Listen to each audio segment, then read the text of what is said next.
I am all set, my friend. Thank you for your message. Remember, it's a public call, so if you can just stay off names and places, I would appreciate that. And do you want to start by reading your message or something else? Well, my message is quite specific to names and places. Well, not names, but places, definitely. Yeah. Uh, do you have access to the message on your end? Yeah. Do you want me to read it? Sure, sure. All right. So this is a caller's in his late 20s. He says, my family and I emigrated from place in South America to place in South America 12 years ago. I've made 2 attempts at a degree and 1 at a diploma, all unsuccessful. I'm completely and utterly lost, and my family's financial situation is quickly worsening. I've been aware of you for about 10 years, and decided to reach out after becoming aware of your free call-in from your appearance on the Sam Hyde Show. If you decide to take my call, blah, blah, blah, I appreciate that. So yes, I'm happy to help. Tell me what's going on and how I can best serve you. Okay, sure. So I guess there's kind of like, the macrocosm of my dysfunctional family, or the dysfunctions in my family, and like my own microcosm of my own personal dysfunctions. Um, I can sort of elaborate, and I'll let you sort of ask and take this in a direction that you think would be effective. Uh, so what would you like me to talk about? Where should we sort of start? Childhood is usually the best place. So how was it for you Okay. growing up? Okay. So I had a fairly great childhood until about, like, I don't know, maybe like 12 years old, something like that. Um, my family was not well off, but my parents were good professionals. They made good wages, and we traveled around the country. I felt really loved. I had a big extended family that we would spend time with. So no complaints. My parents split when I was 13 years old. Things sort of started going downhill after that. I started getting bullied really badly at school. That lasted up until a couple years before we emigrated when I was 17. And since then, it's sort of been varied, but I can sort of zoom into aspects of my childhood if you'd like, what you think is relevant. What happened that you started getting bullied? Well, I was always a bit of an eccentric kid. There's one example that I really like. For example, my grandma was really into classical music, and I went to a private school where that was kind of a half conservatory. So I started playing violin when I was 5 years old, and my grandma would play operas for me and stuff. So I was about 14, and I was in the school bus that was run by just one guy. It was like his like truck kind of, and he played reggaeton, which I absolutely despised at the time. So I told the bus driver, "Hey, we should not be listening to this. This music is not conducive towards learning. We should be listening to Vivaldi. We should be listening to opera. And you, my fellow kids in this school bus, should not like reggaeton and should instead be listening to classical music." It was things like that, Sorry, you what know. is reggaeton? Reggaeton? What is that? Well, reggaeton is a musical style that became really popular in Venezuela, well, in South America in general. Apologies. No, it's fine. It's I sort of think the country you moved from 12 years ago is probably okay as far as that okay, goes. all So, right. yeah, go ahead. Yeah, so it's this sort of like popular musical style, which is characterized by the tum pa tum pa tum. It's this sort of like it's called a dembo rhythm. Uh, any sort of artist like Daddy Yankee, Bad Bunny recently, it's like the popular music in South America, that everyone listens to. It's not like traditional or folkloric in any Yeah, it's way. like kind If of you're not, rap yeah, stuff. And yeah, I mean, yeah, it's pretty bad. I mean, it's one of the yeah, things I've noticed that intelligent people like variety, less intelligent people like mindless repetition, and this sort of banging and shouting has always struck me as fairly fairly rudimentary and yeah. primitive and not conducive to higher thought. Yeah, fair enough. And I've grown to like I love music. I listen to all types of music nowadays. I would not say something like that to my fellow children in school bus, but at the time I felt very strongly about how bad it was for us to be listening to that type of stuff. And that was Uh, being chosen by the driver, right? yeah, yeah. Okay. And you were how old at that point? I would have been around 14. And I always wanted to get people's attention. I always wanted to sort of like be the class clown, and I also myself bullied other children. Like I wasn't some sort of like angel. Like I was getting bullied. I sent that to the kids that were below me on the social strata, I guess. And yeah, but I was definitely a very good target. And yeah, sorry, I'm a bit So, sorry, tell stressed. me a little bit. Sorry, we happen to get used to the rhythm of conversation, and of course, we're not in the same room, so we'll have a little bit Yes. of overtalk. That's not the end of the world. So, tell me a little bit about how and why you bullied other kids. Well, I felt like I saw what I was being bullied for, and I sort of thought that when I saw that in other children, I should also, it's valid for me to do this to them because I'm getting it for the same reasons, kind of. Oh, so sorry, you didn't bully children before you were bullied. No, no, Okay, got it, got it. So that's a very interesting moment, and we have in lives these kind of turning points or moments where there's the before and there's the after.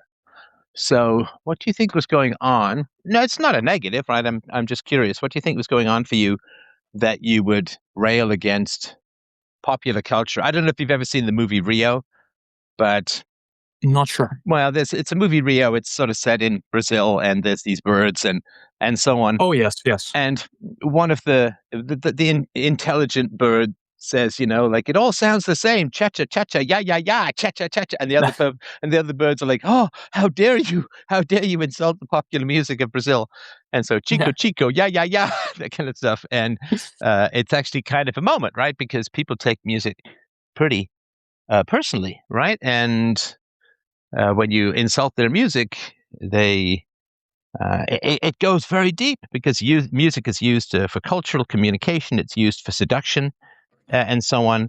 And when people say, "What are you listening to this repetitive, bangy trash for? You should listen to classical music."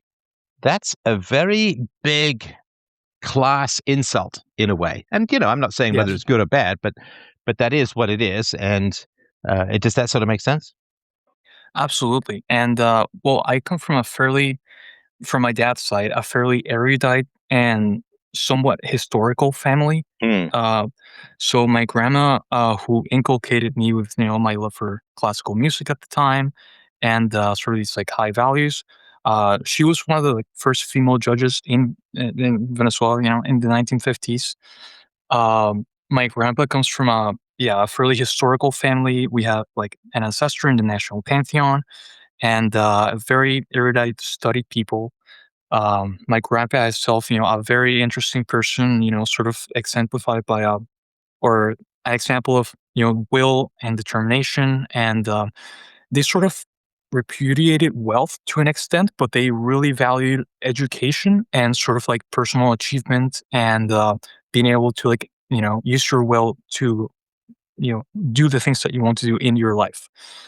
And they inculcated me with these values. I never met my grandpa, but my grandma definitely, played for me old movies, classical music, and she was a big fan of like French cooking, and like she really wanted to like do good dishes and make good food for us. So I guess that's sort of where that comes from. And my dad has told me that he was embarrassed by my grandma multiple times when, for example, they would go to sort of like the symphony orchestra or things like this, and he would just sort of feel out of place, like he was being told to appreciate this for my grandma's sort of like vain reasons or whatever. um, so that's definitely where that comes from, and it was uh, an attack on the lower class, definitely, and lower class culture that was seen as somewhat okay, uh, to some degree. Because, and I'm sort of rambling, and I'm sorry, and stop me at No, any no, no, point. don't. That's totally fine. It's totally fine. I understand, and you haven't you followed my work for a while, so you know about the IQ work that I've interviewed people about, right? Well, not really. I mean, I've been on 4chan since like 2014, and I saw you being posted there in sort of like the context of libertarianism and things like that. And I know that there's some. I've seen your Wikipedia page, but I listen to people that have claims like that are made about people that I listen to, and I personally don't, like, Yeah, you buy think into for that yourself. No. narrative. So and the I do my reason, best. sorry to interrupt, but the reason why I wanted to bring that stuff up is that sort of South and Central America, I mean, I guess all the way up to Mexico, has a challenge in that you had, and again, you never judge individuals, these are just generalities, but you had among the indigenous population, like the Aztecs and the Mayans and so on, not, they didn't have to survive harsh winters, that kind of stuff. So there tends to be a lower average IQ, and then you get the Europeans coming over, and then there's this admixture, right? There's mestizos, there's white Europeans, and so on. And so in South and Central America, there are these IQ bands.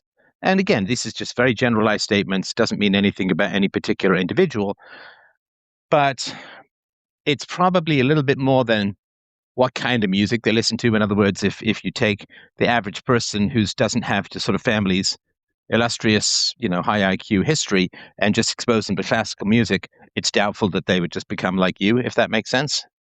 Yes. Like if you come from a basketball family or a music family and so on, it's not 100%, but it generally tends to be the case that smart people tend to marry smart people. They tend to have smart children and so on. And less intelligent people tend to marry less intelligent partners and have less intelligent children. And IQ, I mean, there's stuff you can do about it. And that's why I try and do a philosophy show that reaches the masses, because wisdom is more important than intelligence. But by our late teens, like IQ is well over 75, 80% genetic. And so there's only a certain amount you can move the needle and so on. So I mean, I think with that in mind, what you did was fairly provocative, because Yeah. you're kind of dangling something in front of people that they can't get. It's kind of like you driving past the school bus that's smelly and dirty and too hot and dusty, and the kids are picking on each other and yelling and screaming and throwing things. It's like you driving past in a private limo saying, well, why don't you just do this? Why don't you just take a Right. private limo? And it's really quite provocative, right? Yeah, no, absolutely. And I never had an issue with sort of like the actual folkloric culture of Venezuela. For my grandpa, who came from this sort of like erudite family, actually hated that sort of like culture and moved to the more like the interior of the country when he was very young to become a sort of like a tractor driver.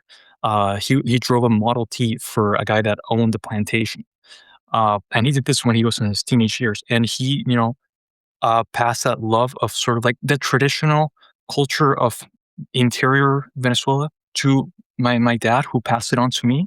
But it felt like the popular culture of the metropolis where I grew up in was encroaching on my way of life and the things that I appreciated. But if I went out of my way to where those things existed naturally, they didn't bother me. I appreciate I'm sorry, folkloric. I'm getting a little lost when you said you went out of your way to where these things existed naturally. So you mean the sort of the native culture of the interior, so not the urban, but the sort of rural culture of Venezuela. You're saying that there's things that you like and admire about that culture that's not quite the same as sort of the modern prefab NPC urban culture. Is that sort of what you mean? Yeah, that's right. Okay, got it. And what is it? Not that I don't disagree. I just don't know anything really about the interior authentic culture of Venezuela. What is it that you admire about that culture? Well, I guess it's sort of like a product of its environment. It's people that are not looking to. Sorry, I'm just dealing with something here. One second. It seems like, yeah, genuine to its environment. They have a way of life that they appreciate. They are not looking to sort of like tell people what to do. They just want to enjoy what they have in their part of the country, and continue doing that without sort of like having to push it on other people. Okay. So you mean it's like small rural farmers? They just want to stay small rural farmers? Yeah, sort of. I mean, I'm not doing a good job of explaining myself, but we would go on trips to the interior, and I would see these people dancing and playing music that was their own music, and telling stories about the part of the country that they were in and the history of the part of the country where they lived in, and it just sort of seemed like, okay, I'm coming here as a visitor. experiencing their way of life. Um, if I lived here, I would probably do these things. I would gather in the community in this way. And yeah, it seemed genuine, and it didn't seem like sort of like this need of the people in the metropolis to be like the people in the US, to sort of like buy things like they have in other places, comparing yourself to the first world. They were just happy as they were, and I sort of appreciated that. Are you crazy? I probably am. Are you crazy? What's with this natural savage worship kind of thing? I mean, your entire family has dragged itself up by its bootstraps, and your grandmother was a Supreme Court justice, and No, you're but sorry, ambitious and sorry, so on. not Like, a Supreme what are Court. you're worshiping the exact opposite, which is just this sort of complacent sit in the mud and tell stories and never change and never grow. Oh my God. Can you imagine living in that kind of place? With everyone's the same, and nobody has any particular ambition. And again, I'm certainly happy to be educated, but I don't see this one at all. And it could just be my lack of knowledge, but that just sounds like a complete nightmare. These sort of groundhog copy paste days over and over. Everything's the same for thousands and thousands of years, and you can't think for yourself, and you can't question, and you can't reason, and you can't change anything. Ugh. I totally hear you, and I do not take offense at all. And feel free to I mean, I've listened to a few episodes that you've done to just sort of get the format, and I know that you ask difficult questions and stuff, and I'm totally open to that and totally willing to admit my own Well, irrationality. I mean, that's why especially I'm here. based on No. your question, which is, Steph, I'm not getting ahead in the way. You know who's really great? The people who never think about getting ahead. I'm like, well, why don't you just adopt that mindset, and then you wouldn't need to call me, because you'd be fine doing a minimum wage job for the rest of your life. Absolutely, absolutely. And just for the record, my grandma was not a Supreme Court justice; she was a regular judge. Sorry. Okay. Um, Yeah, my yeah, apologies. no, that's okay. That's okay. But yeah, so you're calling saying, I really want to achieve great things with my life. I'm not able to manifest my ambition. And then you're like, you know what culture I really like? People with no ambition at all. Yeah, you're right. Maybe that's what Based on your I. question, I mean, it's not universal, right? If you said to me, hey man, I'm happy working a gas station job for the rest of my life because I'm totally zen and at peace with the universe and so on. And I also admire this non-striving, non-ambitious culture. I'd be like, okay, well, I may think you're kind of wasting your life and your opportunities, but at least there's congruence between your values and your life. But you're like, I'm going crazy. I'm in my late 20s and I'm not able to achieve what I want to achieve and push forward and get new things. And it's like, but this culture that just sits and does nothing and never grows, that's what I admire. Yeah, no, and that is incongruent, and maybe that's what I appreciate about them, that they're not burdened with this, aspiration or the need to enact my will in some way. I don't know. Well, okay, is it possible for you to be like them? Um, no, Well, why not? I mean, because it's kind of tough to admire things that you can't become, right? yeah, Like if I'm a fat guy and I admire guys who are slender, and but I can't ever become slender. Doesn't that kind of torment me? I mean, that's a negative idealization. yes, So why can't you? I mean, we can take this conversation, of course, any way that works and is most productive. But if you're frustrated that you're not reaching your potential or able to manifest your opportunities, but then when you say to me, I really, really deeply admire the culture where they never try and be anything greater or bigger or better, then maybe the solution isn't to figure out how to get you to manifest your potential, but rather just completely decapitate your ambition and just have you used to these Stone Age medieval days of over and over.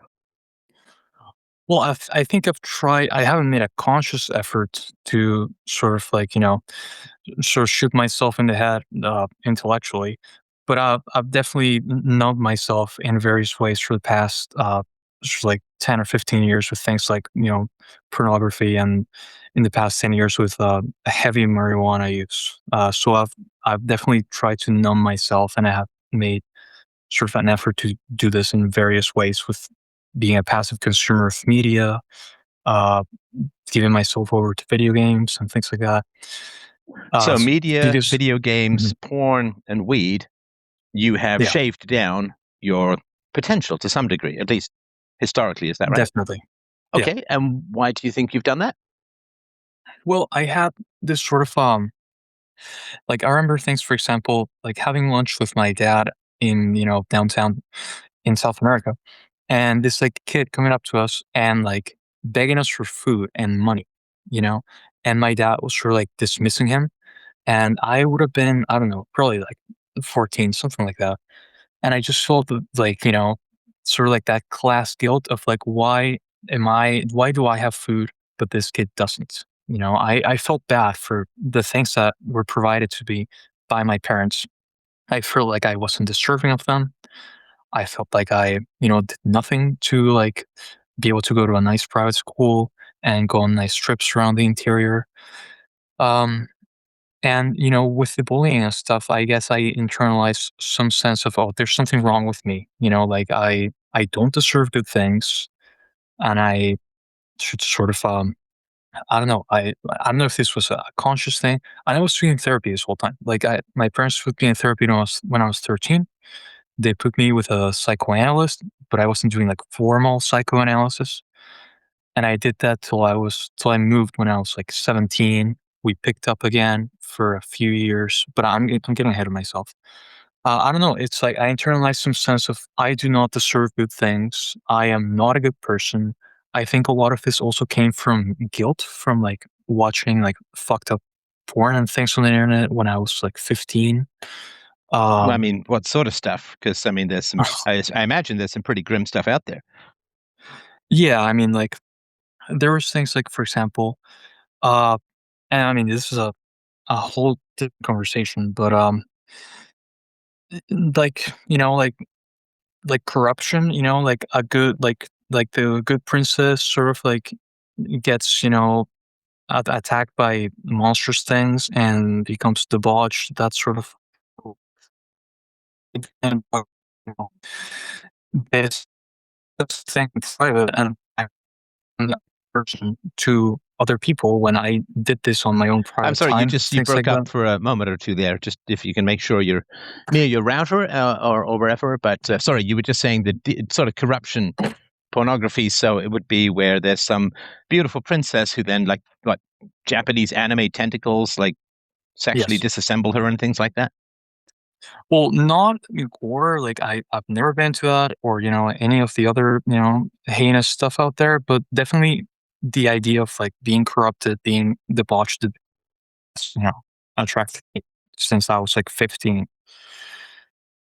So I was like, I felt guilty for enjoying things like that in my private time, and I sort of felt like I was acting out, being a good person on the outside, and, I don't deserve good things because I've done this stuff on my private time. That's a factor. Okay, I got it. And how old were you when you saw the boy begging and your father was dismissive towards him? I would have been, yeah, like 13, maybe even between 12 and 14. Okay, and what was your relationship? You haven't mentioned much about your mother.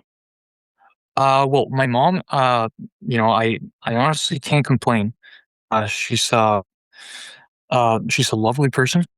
Um, I can talk about the things that sort of like, my dad has said, about creation and things like that. Obviously, no one's perfect. My mom loving towards me, um, and my brother.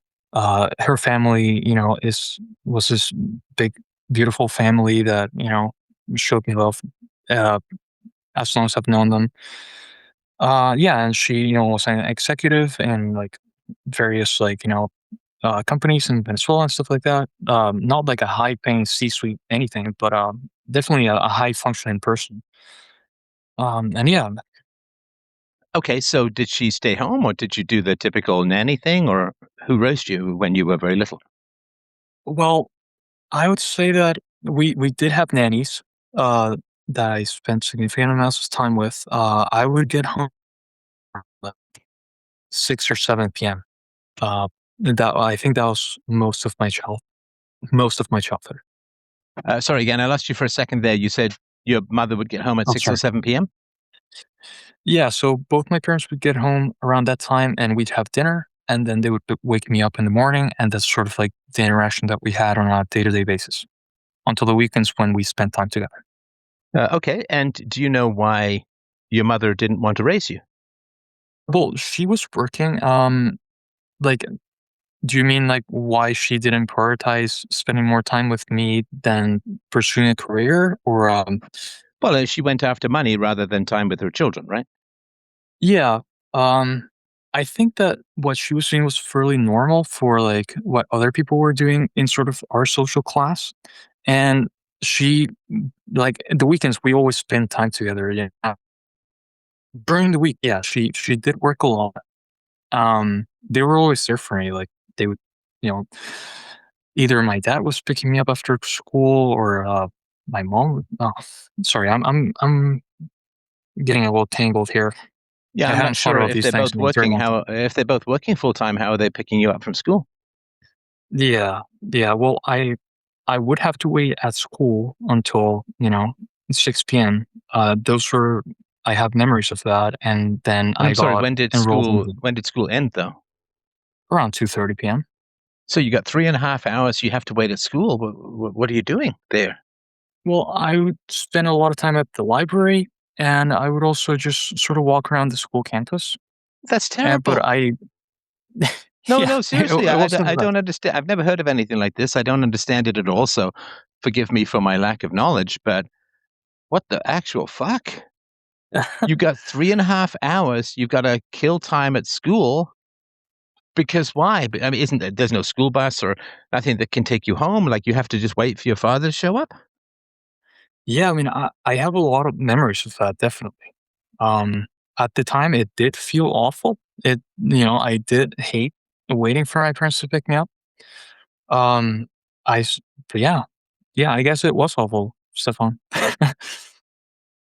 Okay, so how long did this go on for? I'm not sure. I started riding the bus around, uh, yeah, um, 15, 14, something like that. So yeah, I guess up Sorry, I don't until understand. You started riding the bus. I don't know what that has to do with staying 3.5 hours on school property when there's no school. oh, sorry. So around 14 or 15. Again, I haven't thought about these things in a long time, so I apologize for sort of like the inconsistent answers in some of this. But I'm actively trying to give you the best answer possible. Um, so around when I was 14 or 15, I started classes, and by then we have moved to I'm sorry, you just cut my out there. You started what? so my there was No, no, buses just that 14. I just missed a word. 14 and 15 you started and I missed the word. taking the bus from school. Taking the bus from school. Okay, go ahead. Yeah, we had moved to my mom's mom house, my grandma on that side, and it was easier for the bus to get there than to get to my dad's house. Uh, so by then it was easy to take the bus from school. Okay, so before you couldn't take the bus, why? I'm not sure. The house that we lived in, which was my my dad's mom's house, my grandma on that side, was uh, a bit far away from my school, Oh, and it did the was bus not difficult go to get there? there. No. So your parents put you in a school with no bus and they didn't arrange for a driver to come get you or anything like that. You just sat at the school for 3.5 hours. Basically, yeah. Like I was picked up. My aunts would pick me up sometimes. My grandparents on my mom's side would pick me up sometimes. I have very fond memories of that.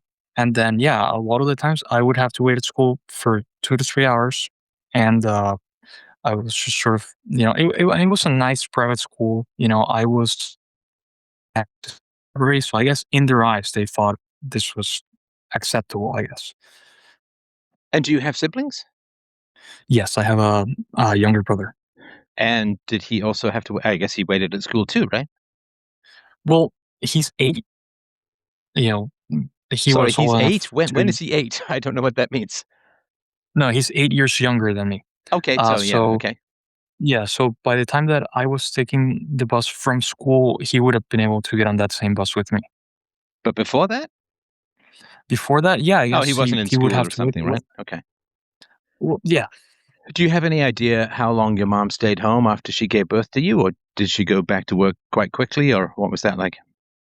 I'm honestly not sure.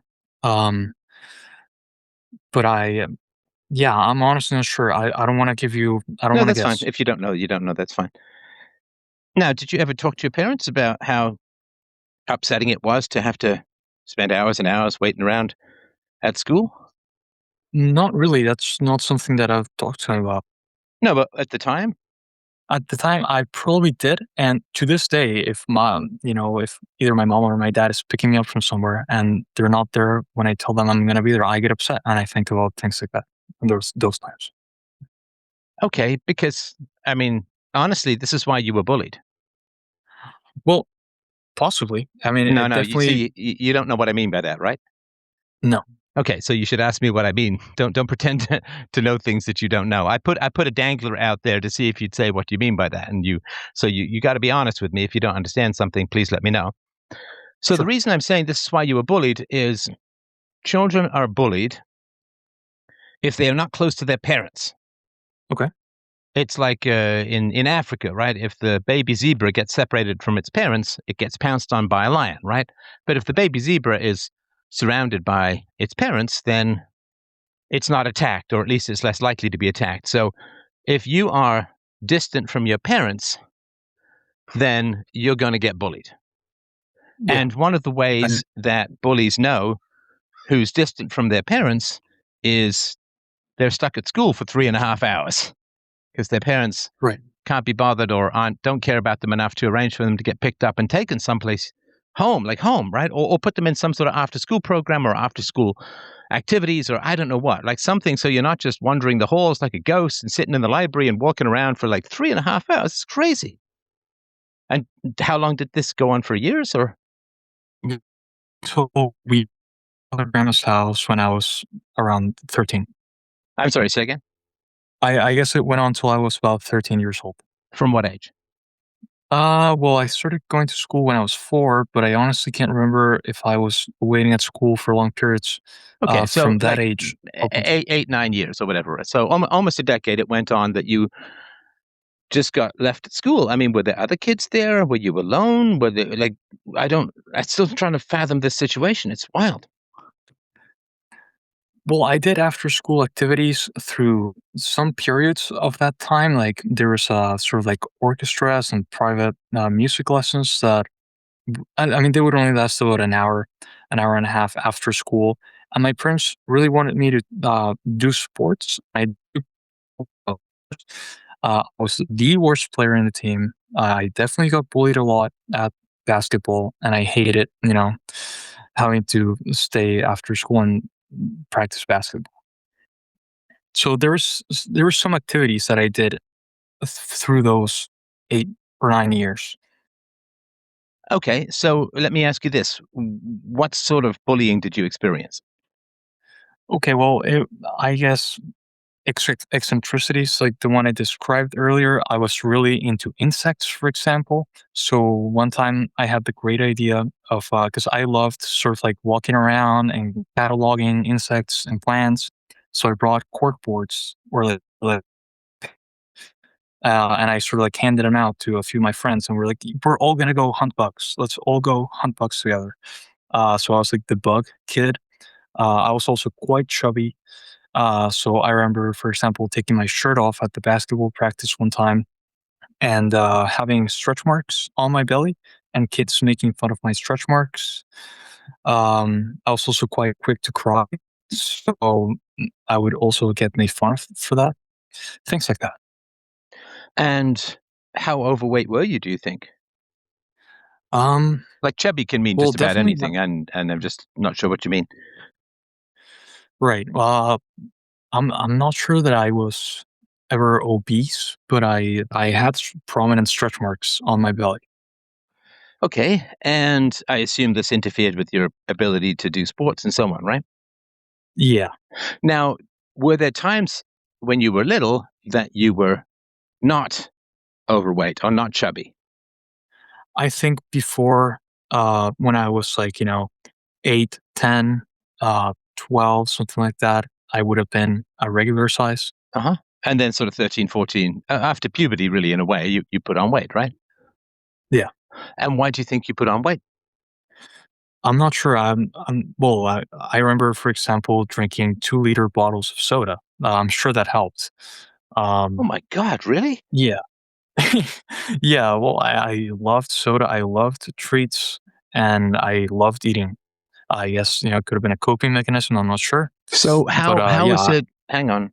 What did your parents do about this absolutely stupendous intake of sugar? they hated it. My grandma on my dad's side, who loved to cook, loved to feed me, and my dad hated her for this.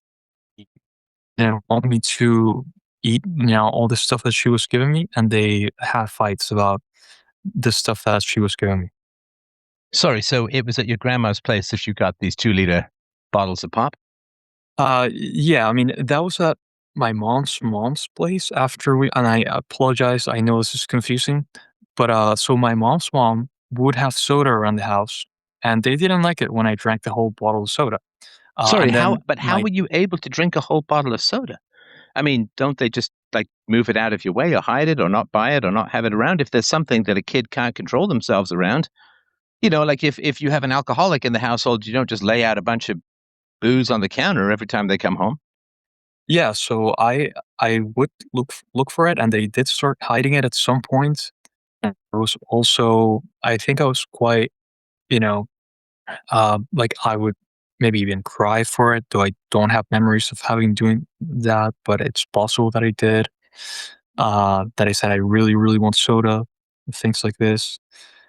And, yeah, I think that they caved at some point, that they did sort of hiding these things from me. Uh, yeah. Okay. So why were you why were you under the tutelage of your grandmother to the point where you're able to put on significant weight? Because I thought you were with your you were at school, then at night you were with your parents, and on weekends you did activities. So how did you end up in your grandmother's care to the degree that you're putting on a bunch of weight? Yeah, so I guess a big before and after would be before and after the separation. So before the separation, I was in mom's play, and she loved to cook. She loved to make treats for me. And after the separation, we moved to my mom's place, and she had sort of because they had 10 grandkids, so they always had treats laying around. But then we moved into the house, and then I had access to those treats, and I certainly ate them. Okay. So, it's unacceptable for parents to let their kids gain significant weight, right? I mean, maybe a little bit before puberty because, your body goes out before it goes up, but it is neglect of a pretty egregious kind. I mean, it's almost safer to let the kid smoke than to let the kid gain weight because those fat cells are permanent and you've got tooth issues, you've got diabetes issues potentially. It can set up a lifelong battle with weight. Like it's really terrible. Yeah, so this was one cool points that I think brought about the separation. So the reason that my dad has given me, as an adult, in conversations we've had, with the past 5 years, is that my dad was concerned about my weight, and he wanted to do sports with me. He wanted to take me out in the mornings when he would go running, and in on the weekends and things like this. And, I didn't wanna do that. I hated doing, working out and things like this. And my mom would sort of say, "Let him do what he wants." They wake up early throughout the week, and they should get sleep in and rest in weekends. My dad felt like he was, in his words, and I don't know if this translates well, but deauthorized, and, he felt like he didn't have a say in how we were being brought up in terms of waking up early and working out and things like this. And things like this eventually led to them separating. Okay, so he was trying to protect you from weight gain, and his wife and his mother-in-law were, in a sense, conspiring to have you continue to gain weight. In some sense, I guess you could put it that way. Well, I don't know what you mean by in some sense. I mean, this is what you just told me. Sorry. It's like two and two make four. So you're saying that two and two make four. In some sense, it's like, isn't that some of the causality, right? No, you're right. And I apologize again. I'm doing my best to sort of No, no, make there's nothing to sense. apologize Uh, for. It's just that when you tell me something and then you say in some sense, then I don't know what to make of what you just told me. well, the reason I said that is because my mom's mom did not want me eating treats and drinking a whole bottle of soda. uh, and she was concerned, but I guess she didn't feel like she was in a position to be harsher with me or sort of like say no to me in a harsher way. Sorry, I mean, if a kid is abusing food, you just don't have the food around, right? Yeah, I mean, I myself, I have a sweet tooth, so cookies, chocolate, chips, and so on, candy. I just don't have it in the house. I'm not going to go drive to get it, but honestly, I think if it's around, I'll like, oh, that's nice. So you just don't have it in the house. It's just way easier, right? So if you yeah. are abusing food, well, I mean, obviously you should try to get to the root of it, and I guess you went to see a psychologist and so on, but you just don't have it in the house. Like you don't need pop in the house. You don't need all these treats floating around all the time. So why were they there? Well, so after separation, when we moved in with my mom's mom, uh, they had 10 grandkids, and they were used to having treats and stuff when the kids came to visit on the weekends. But now I'm Okay, so living there fine. full So I time. mean, listen, you're an intelligent guy. So what's the solution to that?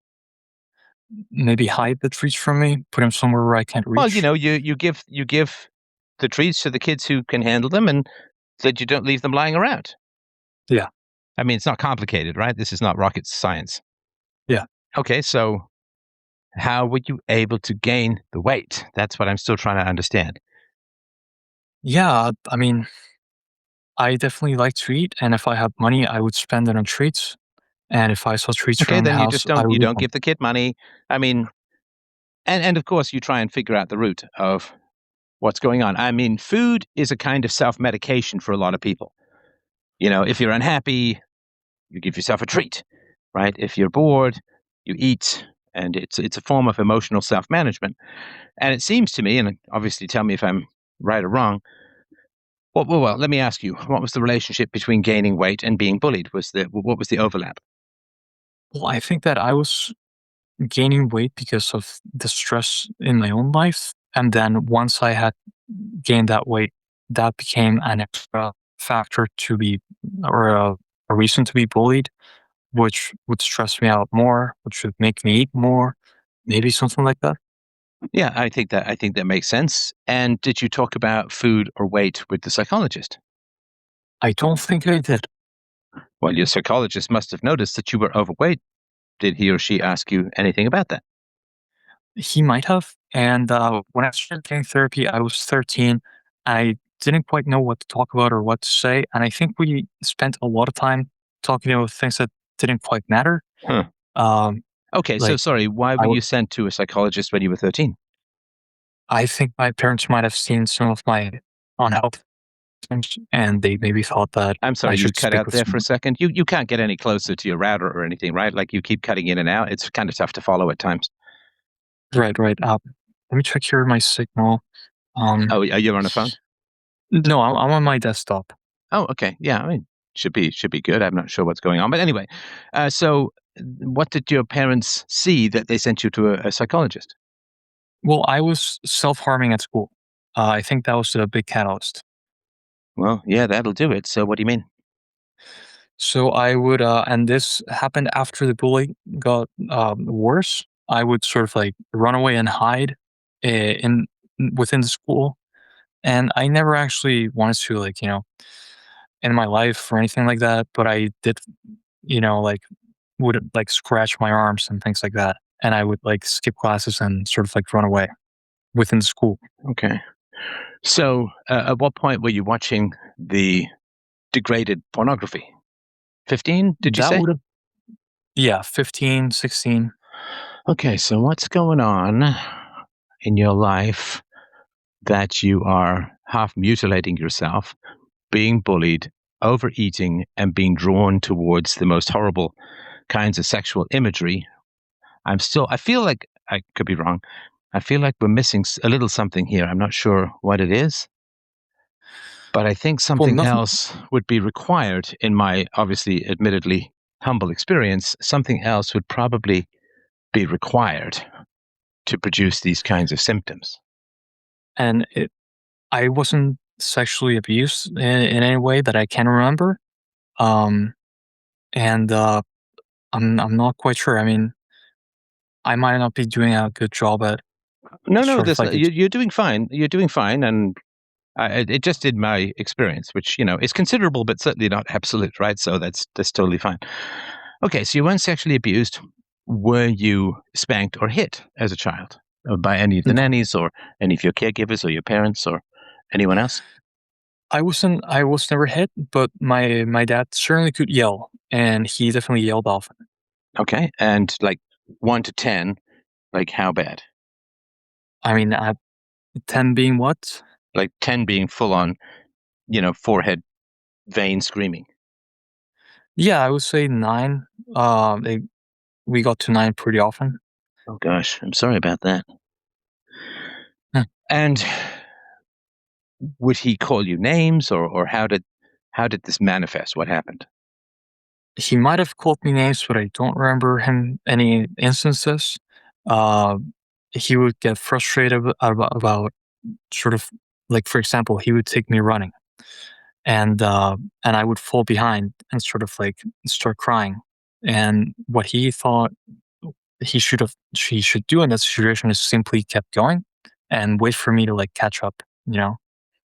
Yeah, it's So funny. I I would have. remember I remember my father doing that when I was in Africa with him, and he walked for a living. He was like a geologist, and I had just gone through puberty, and I wasn't particularly fit. That came later.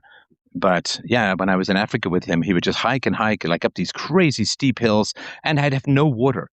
And I remember him saying, just suck on a stone. You'll be fine. This kind of stuff. It's like, boy, talk about an analogy for my father's heart, right? Suck on a stone.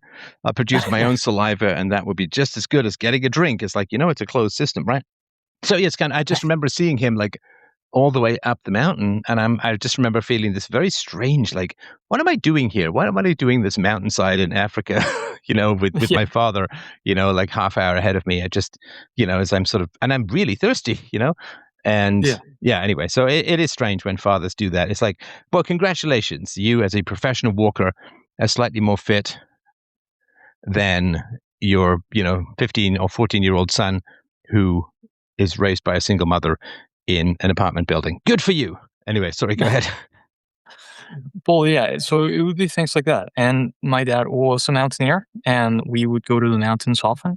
And this is sort of this setting in which these things would happen. And I think in his mind, he was sort of like pushing me to get over it and realize that I could do it. And I think that the situation you're describing might be a little more extreme than a sort of like weekend hike. Uh, but yeah, it was sort of like that. Yeah.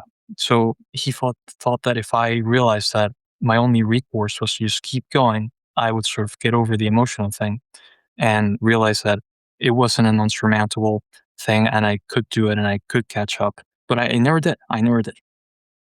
Well, and of course, your father is saying, I think, that willpower is all that's needed, right? Like you've just got to will it, right? Yeah, and he definitely got that from his dad, who lived life that way Well, I successfully. guess, yeah, I get that. But I guess the question is, if willpower is enough, why did they get divorced? Why didn't they just will themselves through it? I mean, certainly getting married and staying married is a lot more important than, running or something like that, right? So if willpower is the answer, then why did your parents get divorced? That's a fair question. Okay. And sorry, remind me how old you were when your parents got divorced? 13. 13. Okay. So around 13, you're gaining weight, you're getting bullied, and you're self harming at school, right? Yeah. Okay. And you saw a psychologist for some years, but it sounds like, and again, I don't really know what some psychologists are doing, but it sounds like you did not get much relief. No. Okay. All right. So your father, how often would he get this sort of 9 out of 10 angry or enraged? Well, I think that after 13, when because we would spend the weekends with him, it would happen once a weekend at least. Oh, gosh. Okay. So screaming at children is kind of what assholes do. I'm not Right. saying that your dad's only that, but as far as that goes, screaming at children is a bitch move. Fair enough. I mean, he's a big guy, you're a small kid, you're overweight, and he's screaming at you. I mean, and what parents do is they divorce themselves from their effects on their children, right? I mean, if screaming at people worked, I mean, did he scream at your mom? Not in front of me, Okay. but I could hear it, through the walls sometimes. Oh, I'm sorry about that. Yeah, because then, of course, your father is saying to you, in a way, well, screaming at people really works. But if screaming at people worked, he wouldn't have got divorced, right? Right. Okay. All right. Okay. So your father was a screamer, and did your mother have a temper? No, Okay. And how did she discipline you, or how did she deal with your behavior when your behavior displeased her? I couldn't give you an example. I was uh, put in my room when they were together. That was sort of like how I was punished while they were together.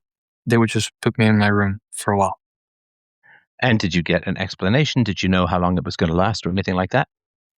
Yeah, I was told like, okay, from here to then, and this is why. I couldn't give you an example, but I think that's how it worked. And what sort of behaviors would get you punished in this way? I'm honestly not sure. I couldn't give you an example. I mean, I'm sorry to be annoying, but if you were punished and you still don't even know why, then it was an unjust punishment, right? Yeah, I mean, I mean, if I get pulled over by a cop and the cop doesn't even tell me why and gives me some ticket that's incomprehensible, that's bad policing, isn't it? You should say, oh, you were going over the speed limit, or you failed to come to a complete stop, or you failed to signal your turn, or, you know, you got to know, right? yeah, and it could have been something uh, like I loved watching TV. As soon as we got a TV, that's all I would watch. And I remember things like I wouldn't do my homework, and I would be watching TV up until I heard my dad's or my mom's car pulling up, and then I would turn everything off, and I would like act like I was doing my homework, but clearly I wasn't. So I did that quite often. So it could have been things like that, but I'm guessing. So hang on. Okay, so how often would you get punished in any given week, on average, in general?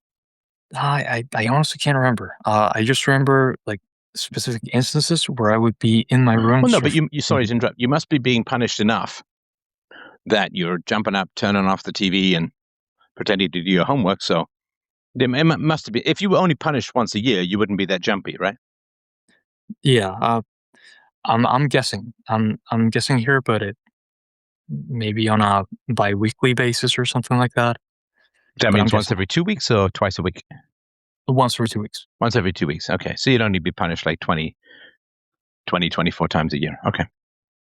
And how bad was the punishment for you emotionally? Because it wasn't physical, right? Other than the confinement, how bad was the punishment for you emotionally? It's hard to say. Okay, you I were there, bro. I yeah, mean, you're I there and know. you're nervous. It must have been bad because otherwise, if the punishment was giving you a cookie, then you wouldn't be nervous, right? So it must have been bad to the point where you're jumping up and turning off the TV and pretending to do your homework, right? Yeah, I think that I would feel like I'm missing out on the shows I want to watch, and this really hurts me because like I'm gonna miss whatever happened this week. I That's the only thing that I can think of Well, no, that I because would you have missed that to. either way because you turn off the TV when they came home, right? Yeah, yeah, Oh, like they might ban you from the TV? yeah, something like that. Okay. Eventually, they put on like locks on the TV and stuff, but I was able to like guess what the codes were. Um, Okay. yeah. All right. So you weren't close to your parents at all, man.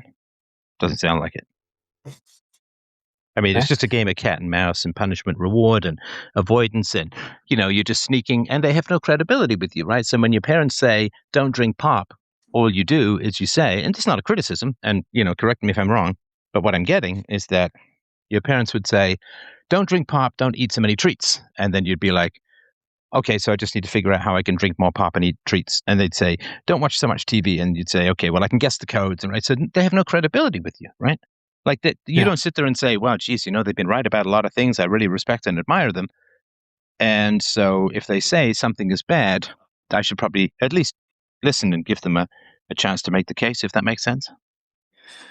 Yeah, and it's only, in my mid to late 20s that I've had moments where I was like, "Oh, gee, I should have done what my parents were telling me because I would be way better off." Okay, so Uh, why did your parents, like, as far as homework goes, I mean, homework is bullshit. Everyone knows that. I mean, Yeah. to me, any kid who just, oh, I came home and I immediately did my homework, is like, bro, something's wrong with you, because you should Yeah. have, you should be smart enough to know that homework is just bullshit, right? Yeah. Yeah. You do the bare minimum, and then you get through this stupid ass school stuff, and then at some point, hopefully, you get to do something in your life that you actually like and enjoy, right?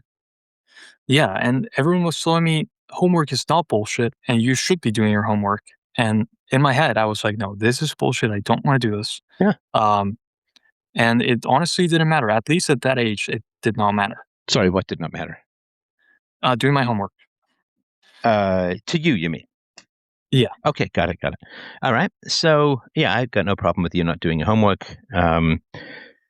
So why do you think you were so distant from your parents and that they had no credibility with you? Because I mean, honestly, parenting is all about credibility.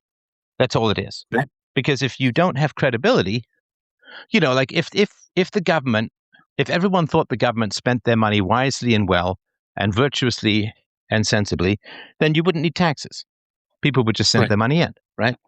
Like, hey, this is good value for money. I couldn't get better value for money, so I'm happy to fund, whatever the government's doing, right?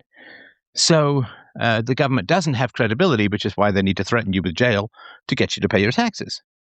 Because, my wife has great credibility with me. She says, "Hey, I don't think those pants are appropriate for this social gathering, right?"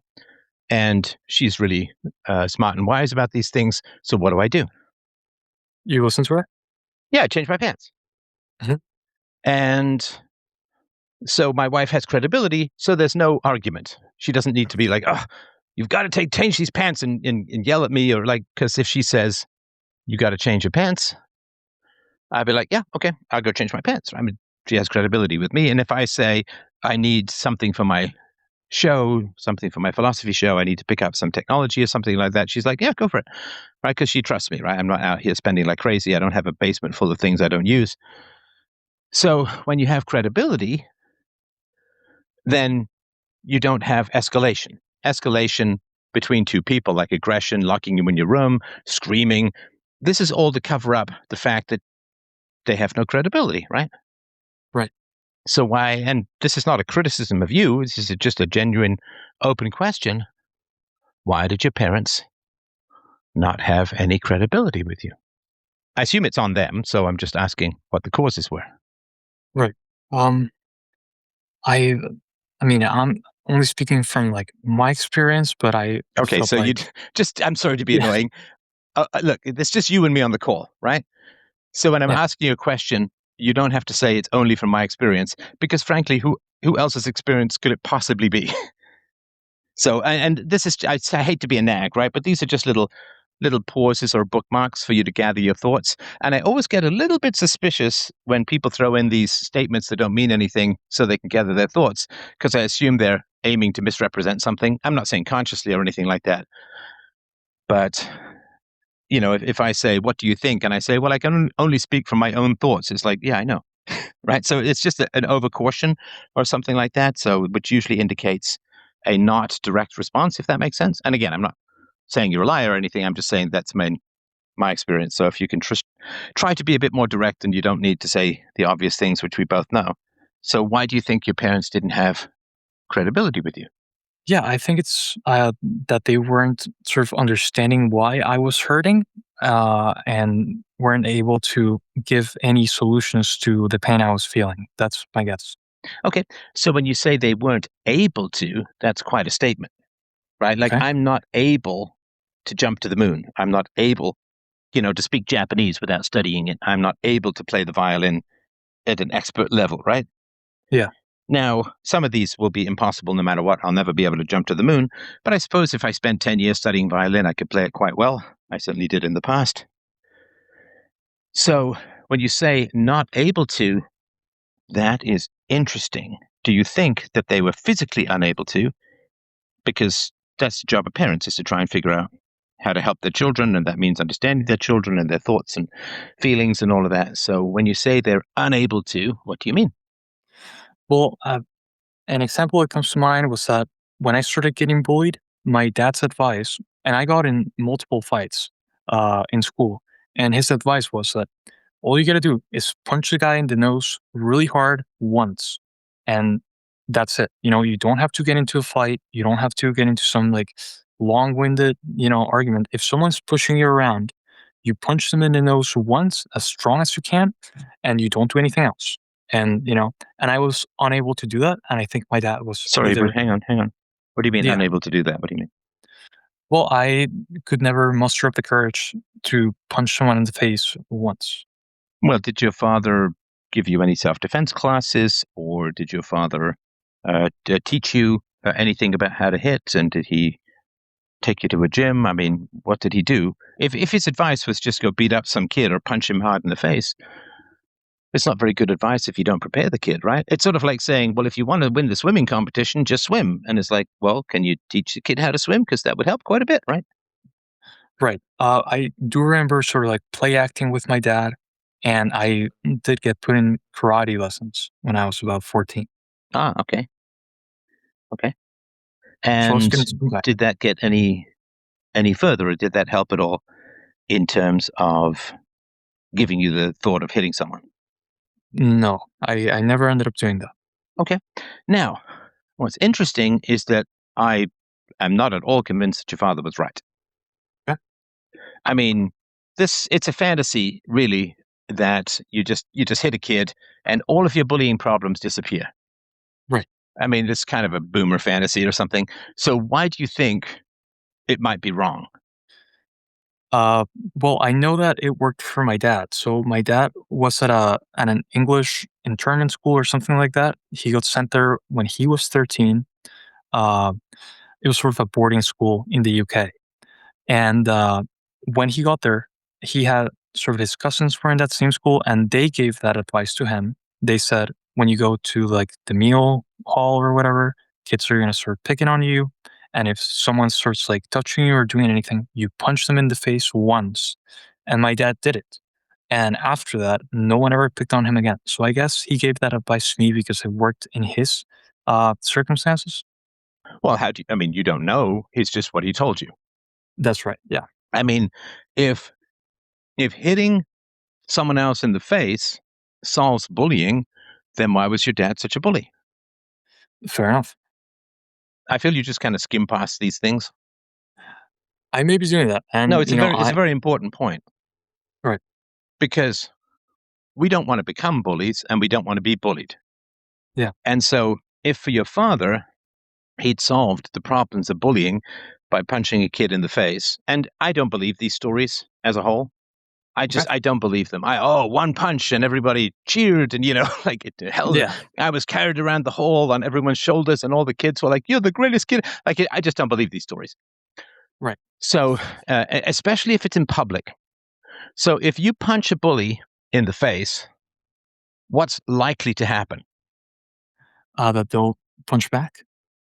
Well, yeah, because bullies are very susceptible to being humiliated. And if you punch a bully, that means you've humiliated the bully in public, right?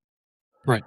And the bully he loses all of his status, all of his hierarchy, all of his power. And bullies don't like that. So what do bullies tend to do after you punch them in the face in public?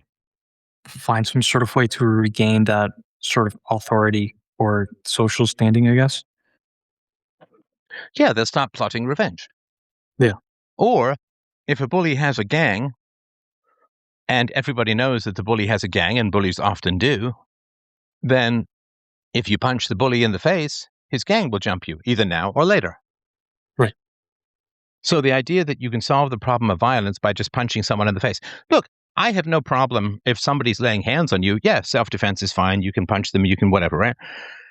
But the idea that all bullying gets solved by just punching someone in the face, it doesn't. I mean, this is what they say in prison, if you're stuck in prison and someone's messing with you, just, I'm not locked in here with you. You're locked in here with me. You throw the boiling oil on the face or something like that. It's like, but that's not how things, if that worked, there would be no gang warfare. Yeah. Right. The other gang would just, they'd back down. And it's like, no, Hatfields and McCoys, Bloods and the Crips. You start using violence, the other person escalates. I mean, if just using violence whenever you're being pushed around worked. I mean, there'd be no wars, right? There'd be no gang wars. There'd be no prison riots. I'm not saying it never has its place, but the idea that, well, son, all you got to do is, right? It's Yeah. just, and the other thing too, like, it seems to me, and I don't say this with any kind of negative at all, I'm quite a sensitive person myself, but it seems to me that you may have been a little bit more sensitive than the average boy in your environment. Right? You said you cried quite easily, you feel things deeply, you like classical music, you're very impassionate about things, and there's nothing wrong with that at all. It's totally fine. Like, we need sensitive males in the world, but your father's job is to know what you're capable of. Right. So, for instance, my daughter is not very flexible. Okay. Unfortunately, like physically, right? She can't touch her toes. Unfortunately, she inherits that from me. But anyway, so my daughter is not very flexible. So if I said to her, you should be a ballet dancer or a gymnast, would that be good parenting? No. Well, no, because I mean, you can do a little bit with your stretching, but you basically, all you can do is learn how to relax the muscles that hold your tendons. You can't make your tendons longer. It's like trying to make a rope longer. Like, you can't make them longer. I've tried it. For years, when I was in theater school, I did stretching every day. I still stretch every day. And I still can't touch my toes, right? I mean, I did theater school 40 years ago. I still can't touch my toes, even though I've been stretching for 40 years. And that's fine. That's just the way things are. So it's important to know your children's strengths and weaknesses.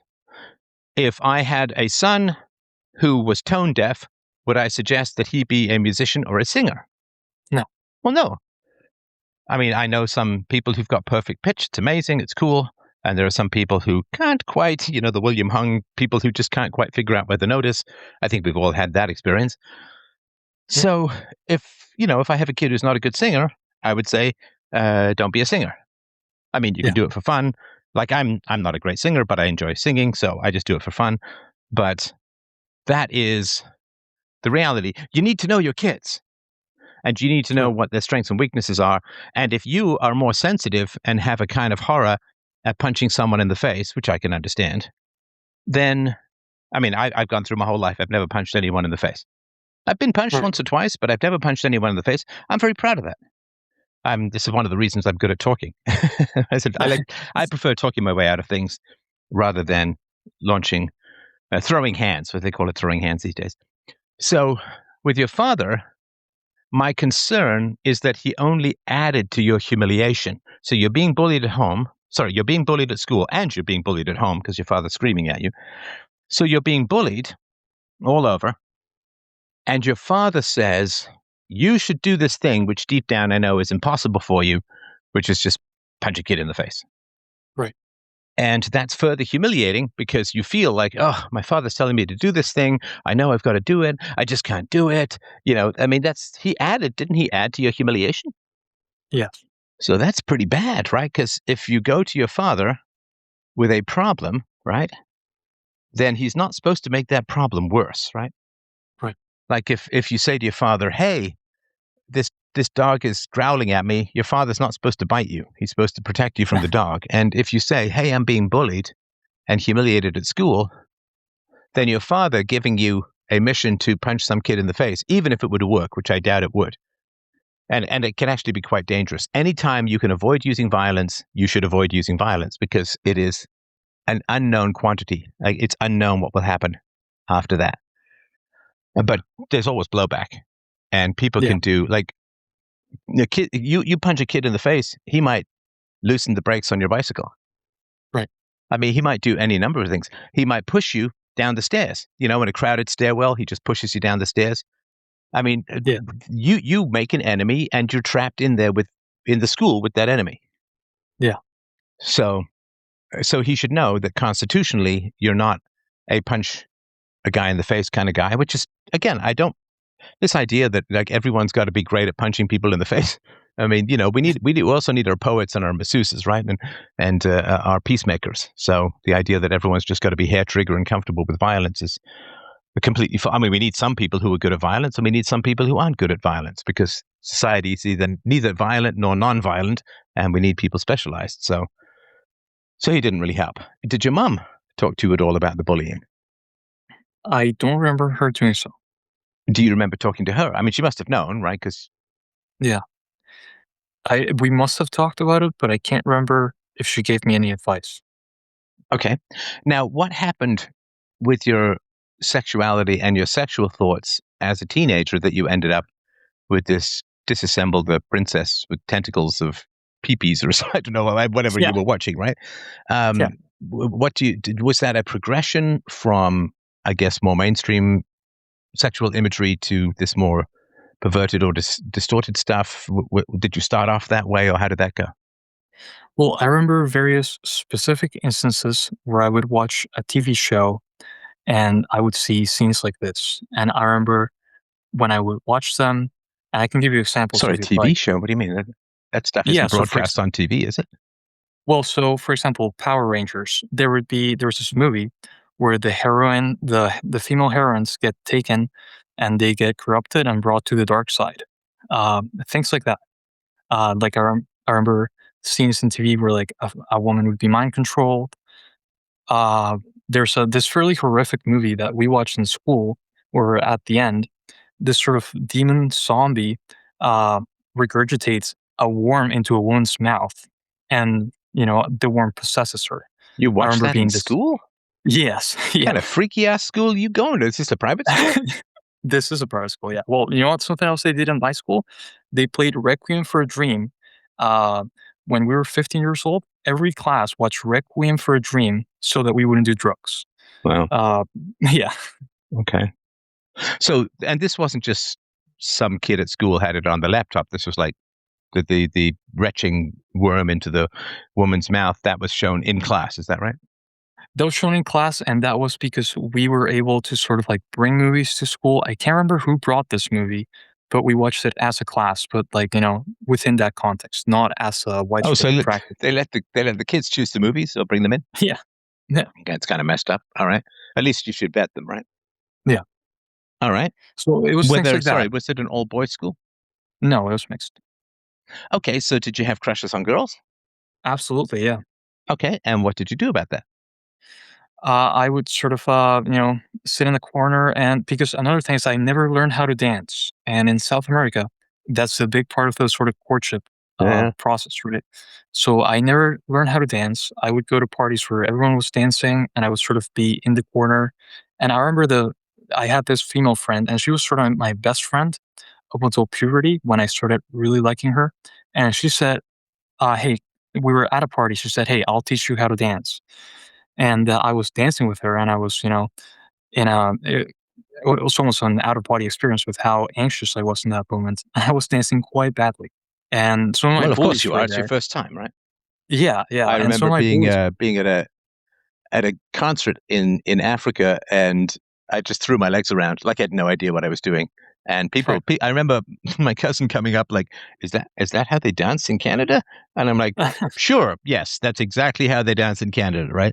But you could have just watched some videos, and I mean, you could have taught yourself, right? Yeah, yeah. I mean, my I daughter has taught herself all kinds of dance moves from videos. So okay, all right. So you decided not to learn how to dance, and did you ask girls out when you were a teenager?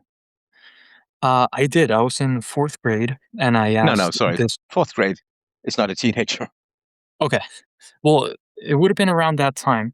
I think I was around 14, and my female friend who I have. Hang on, hang on. Fourth Yeah. grade is 14. I'm sorry if there's a different, maybe it's fourth form or something. Because fourth grade is like real young. It's like 12. Wait, no, no, like younger than that. Fourth grade is like 8 or 9, right? Okay, so, I think this is, th I would have been around 14 when this happened. Okay, so sorry about Uh, that. So you're 14 and you ask a girl out, and what happens?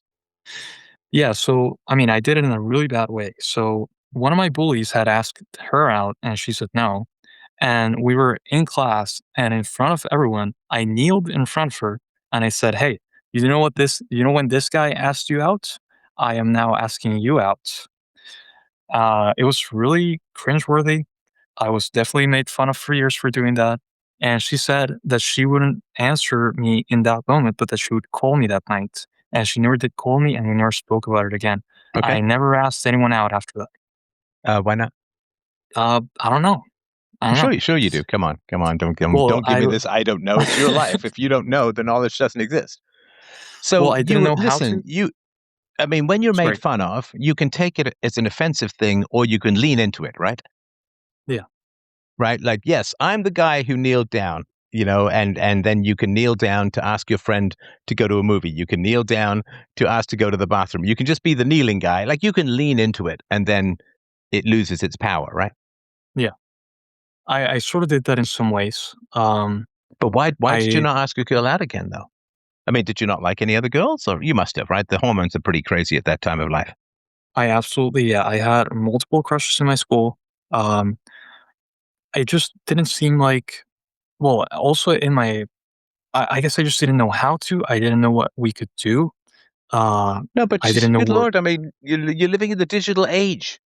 Yeah. What do you mean? You look up videos, how to ask girls out. You read articles, like you just look shit up, right? It's not like you're in Patagonia in the 17th century. Yeah. I was really scared of asking girls out. I guess it boils down to that. Well, Uh, okay, and yes, that's everyone. Every boy is terrified to ask girls out. Every yes. boy. That's natural, right? Yes. It's like saying I was scared the first time I rode a bike on my own. It's like, well, yeah, of course, right? Right. But what happened to your lust? I mean, did you just divert it into sexual imagery or pornography or something like that, rather than talk to girls? Yeah. Okay, all right. So then I know we've got a little bit of time left. So we get into your 20s. Have you asked anyone out since 14? Since half your age? Yeah. Well, after that, I think when I was 20 and or 21 in my second year of university, I asked out one of my coworkers. She said yes. We went out. I had all my firsts and all that stuff. And I really wanted her to be my girlfriend, but she only wanted a friends with benefits. I'm And so she sorry. said So that you went out. You yeah, said you had all of your first, like first kiss, first feel, like first sexual encounter, yes. like the same night. Well, no, but within a 2 week span. Okay. So within a 2 week span, this girl was like, I'm happy to have you as an F buddy, but I don't want you as a boyfriend. Yeah. And Okay. then we broke up. And then you broke up with her. She broke up with me because she felt that my feelings towards her were too strong, too quick, and she didn't want that at all. Right. So you liked her and she didn't want to be liked. She just wanted to have sex with guys who didn't like her. Yeah. Okay. So she's crazy. Yeah. Okay. And then? And then I didn't ask anyone out again.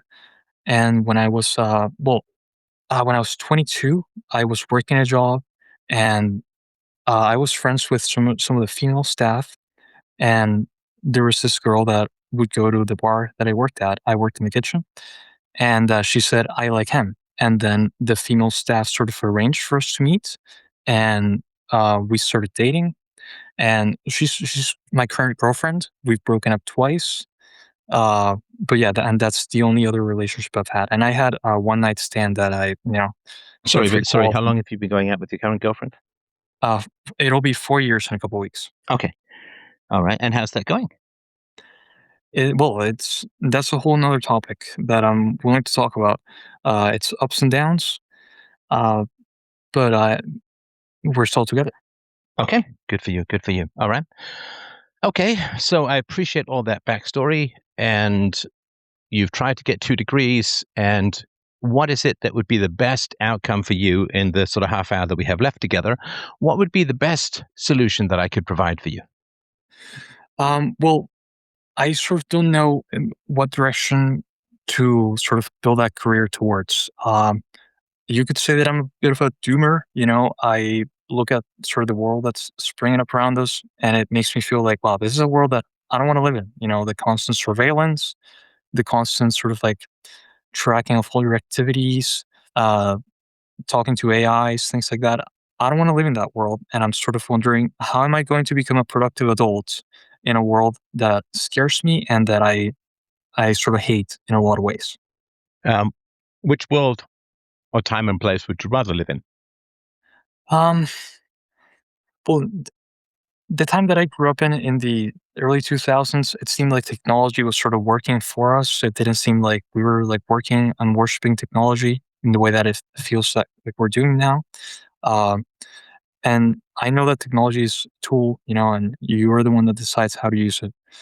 Um, but yeah, I guess I'm scared by a lot of the technological developments, and I sort of don't see how I fit into the direction that the world has gone. Okay, and what direction is that? Well, like it seems that everything is, tech driven. Like, you have to uh like if you're in the tech world, you're working with AI all the time. Something that I wouldn't know about. I have barely used ChatGPT or anything like that. I like working with my hands. I've tried getting into various trades, and I've been unsuccessful, and I sort of don't know what to do. Um, I'm sorry. yeah. What's been unsuccessful about the trades? Well, like, okay, so I was trying to become a stonemason, and I called a bunch of companies. And to even become an apprentice, you need to have some sort of certification already. And there are some programs that are available. They happen on a yearly basis, and you have to sort of like be on time and sign up on time, or you have to pay like $3,000, which I don't have. Uh, so so yeah, I don't know how to enter into the trades without having some sort of certification or some sort of previous preparation. Okay. Do you have handyman skills? Uh, Not really. I mean, I know I could learn it. I know I could do it. But I haven't done that on my own time. I mean, can't you volunteer to help repair things or fix things or something like that, and watch videos or read books or trying to figure out how to do it? Yeah, I could. And like I fix things around the house with my dad. My dad has tools, and sort of like what he wants to do is because my dad's an engineer, and he built houses for most of his career, and he is now spending some time with us because he got fired. So he's, my mom sort of like let him stay in her house.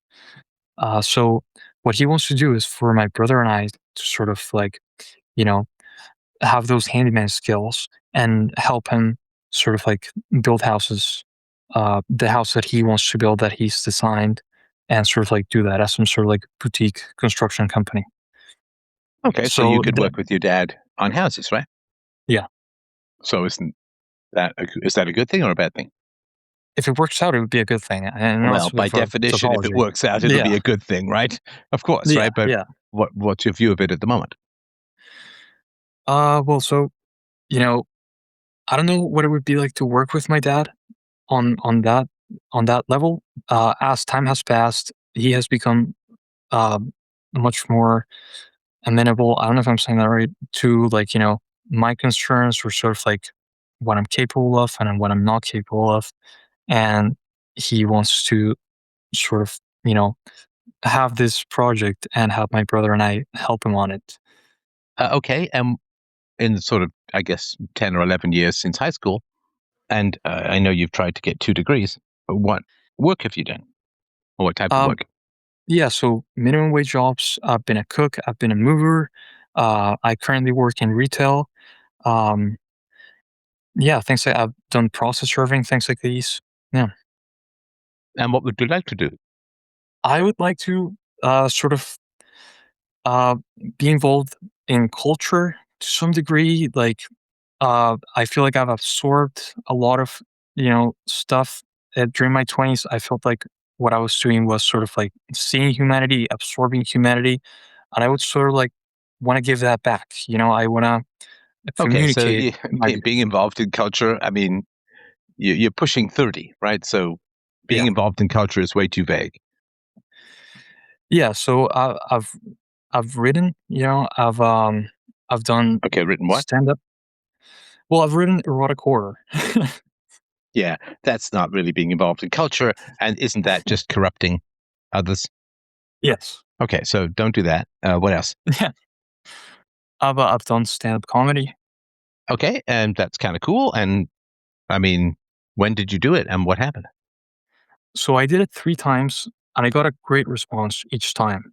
Uh, but I sort of became a little intimidated about pursuing it further, and I sort of stopped doing it. I'm not sure what you mean by intimidated.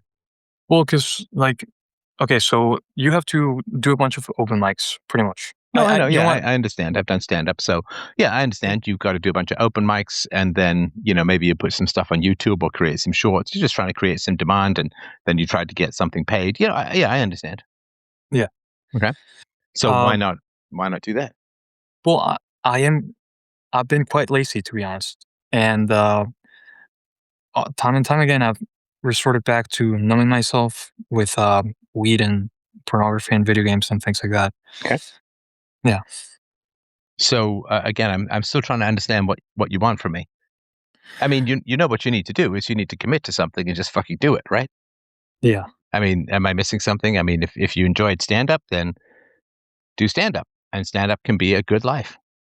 Yeah. And it has great upside, right? You can make a lot of money or at least have a comfortable life. And I know it's a lot of traveling and so on, but you can have a pretty good life doing that, but you need to do it, right? Yeah. So are you still using drugs?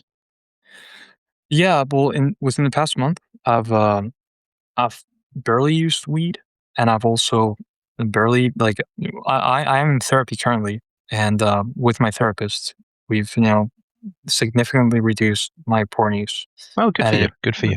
Well yeah, done. yeah, That's not easy for some people. So and not easy for most people. So good for you. Okay. So why do you think, let's put aside the doom and gloom stuff. Like, so every age has its doom and gloom. Right? I yeah, mean, the people who survived the Black Death, the people who survived various other plagues, the people who survived famines, the people who survived war, the people who survived the Great Depression, the people who survived whatever, right? Stock market crashes, booms, busts, there's invasions. I mean, throughout all of human history, everyone can find a reason to have no hope. Is that fair to say?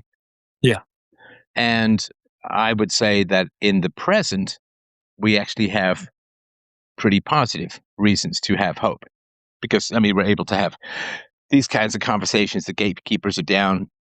If you want to start a writing career or even a stand-up career and so on, you don't need an agent, right? There aren't any gatekeepers. You can just talk directly to the audience, right?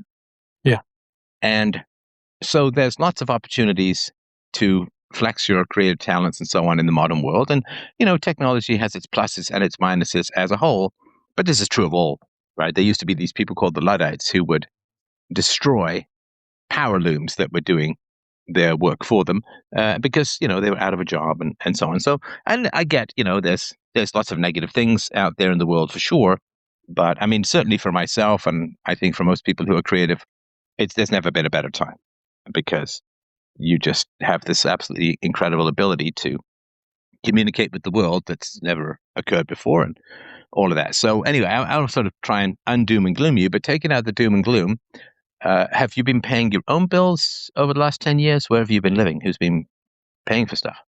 yeah. So I've been living with my mom, and within the past maybe like 8 years, I give well, like between first like $600 a month, and now it's around like 1,000 that I give a month, and I work around 30 hours a week.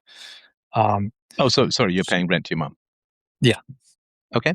And has your mother or your father, what are their opinions about how you've spent your 20s?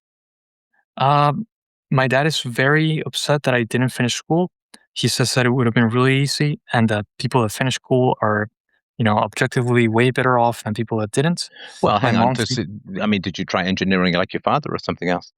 no, I'm not a math or a science person. Um, yeah, and my mom has always had the notion that we can just be going to a trade, and that if we're not doing that successfully, it's because we're failing in some way, and that's probably true. Okay, so why do you think you've burned up 10 years? I think I always had the idea that you know worst comes to worst, I'll be able to find a full time job doing something, even if it's like garbage disposal or something like this. That there's always going to be some sort of avenue for me to at least be able to feed myself and live in a house. And it didn't matter that I failed in school. It didn't matter that I wasn't developing a career, because at the end of the day, like there's always something I can do. Well, yeah, but you haven't done it. So Yeah. why have you spent 10 years thinking there's something you could do when you haven't done it? Well, I think a lot of it is guilt of like I don't deserve good things, like internalized, unconscious. Like I'm not a good person, and I don't deserve good things happening to And is that how you feel with regards to your girlfriend? me. In what way? Well, you said you don't deserve good things. Good things shouldn't happen to you. Yeah. Is your girlfriend part of that equation? To some degree, in the beginning, my girlfriend was quite reactive. She comes from a difficult household, and she would yell and scream a lot. And I sort of felt like, yeah, I deserve this. I'm a bad boyfriend, um, and things like that. And now she's gotten a lot better. We still have, arguments sometimes, but I'm sort of trying to get out of that internalized sort of like complex of like, I don't deserve this. I've stood up for myself more. She has reacted to that positively, and she, tells me like, yeah, you know what I did was wrong, and we should be better together, and we should stay together and keep working on ourselves. That's sort of where we're at right now. Okay. Okay. So why don't you deserve good things? Because you understand it's a self-fulfilling prophecy, right? Like, if I don't think I deserve a paycheck, then I'm not going to bother getting a job, and then I don't get a paycheck, right? Because the belief, this is an old quote, if you think you can or you think you can't, you're right. Right. So why is it that you think, and you were saying this idea emerged in your, I think, early to mid-teens, and correct me if I'm wrong, but why don't you think you deserve good things? Well, I think like when I was getting bullied, I was like, yeah, you know what? If I was like stronger and like better, um, I wouldn't be getting this treatment. Uh, Therefore, like, I deserve this happening to me. I don't know if this was conscious back then. And then, with like the porn and stuff, it's like, wow, like I'm supposed to go out into the world and act like this isn't what I did in my private time.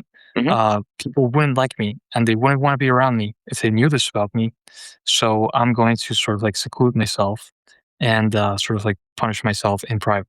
Okay. So then the question is, why were you drawn to such degenerate and ferocious pornography?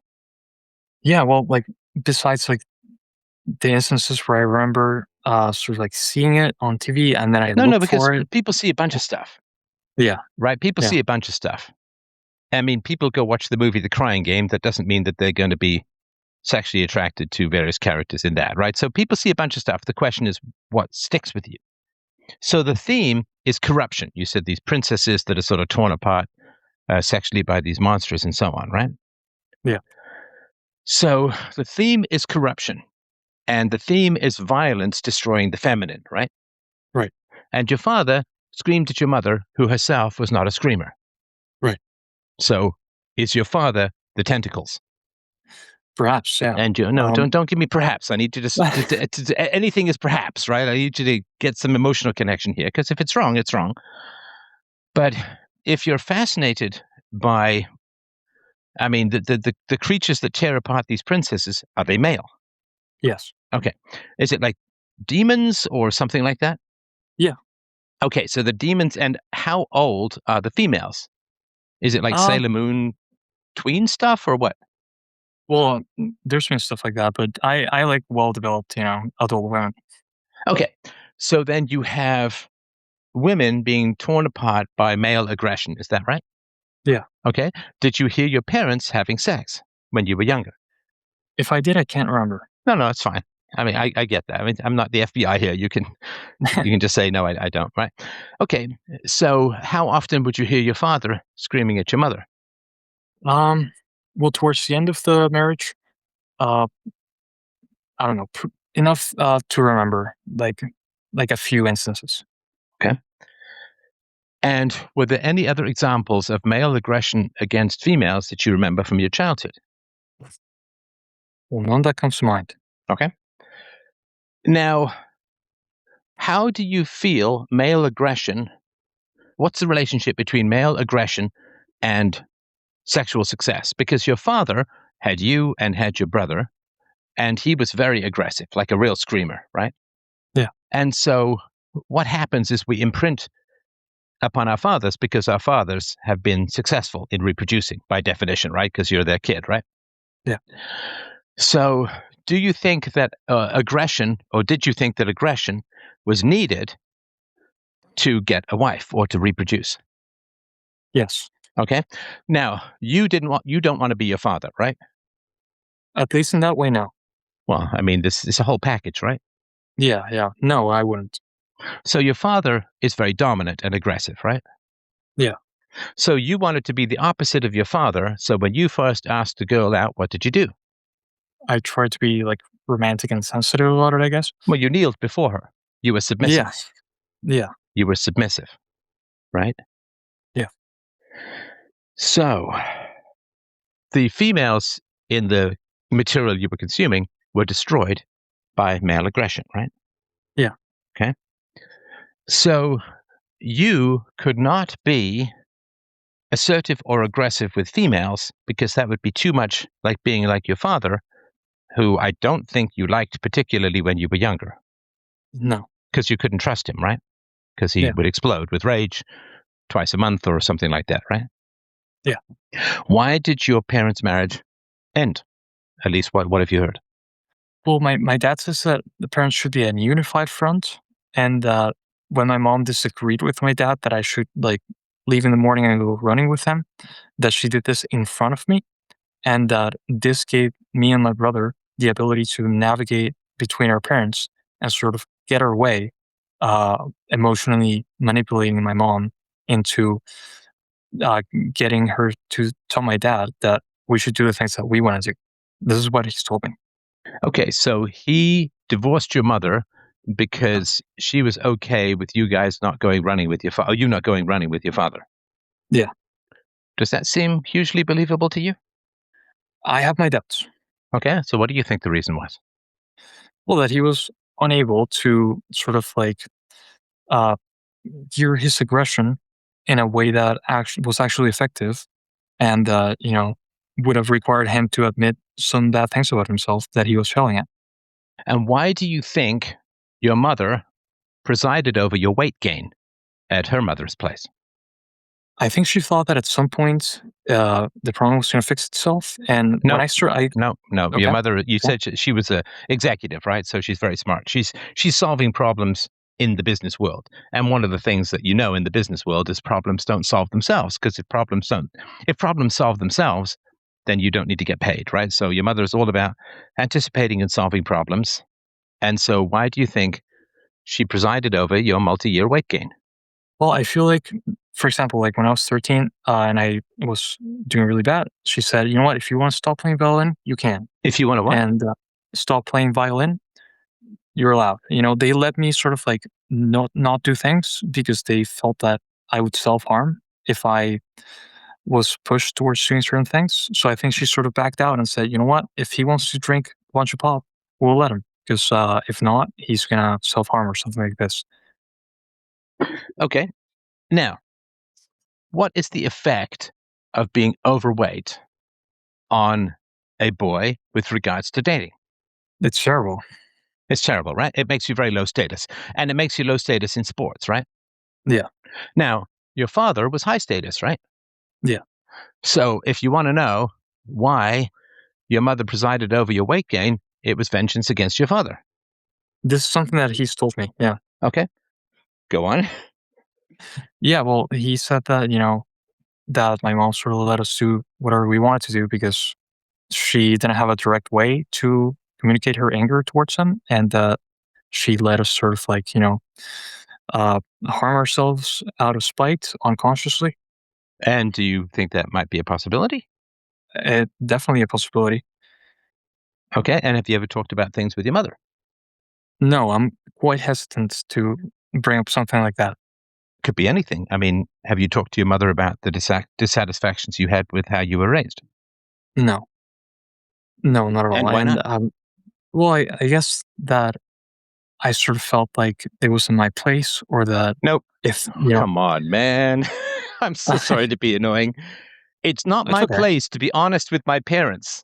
It's not my place as a child of my parents to talk to them about their parenting. I mean, who the fuck's place is it supposed to be if it's not yours? Yeah, yeah. So why not? No, and uh, um, And it's not a criticism. I'm genuine. I'm not like, oh, you should have. I'm just kind of curious, right? yeah, no, I totally get it, and I'm totally fine with you like bringing up questions like that. And I guess it's because I felt that at the end of the day, it's my life, And if I want to change something about myself, it's my responsibility, and I should go and do the things that I know are good for me. And Wait, so hang on, hang on. So your Mhm. parents are not responsible for who you are at all? Yeah, no, they are. Okay, so when you say it's your life, I mean, okay, sure, you can say that about anyone, but isn't it the case that our parents have a huge impact over how we develop? Yeah, Okay, so if our parents have a huge impact over how we develop, then if we have complaints about them, and everyone has complaints about their parents, there's nothing wrong with that. I mean, everyone has complaints about everyone and praise as well and all of that.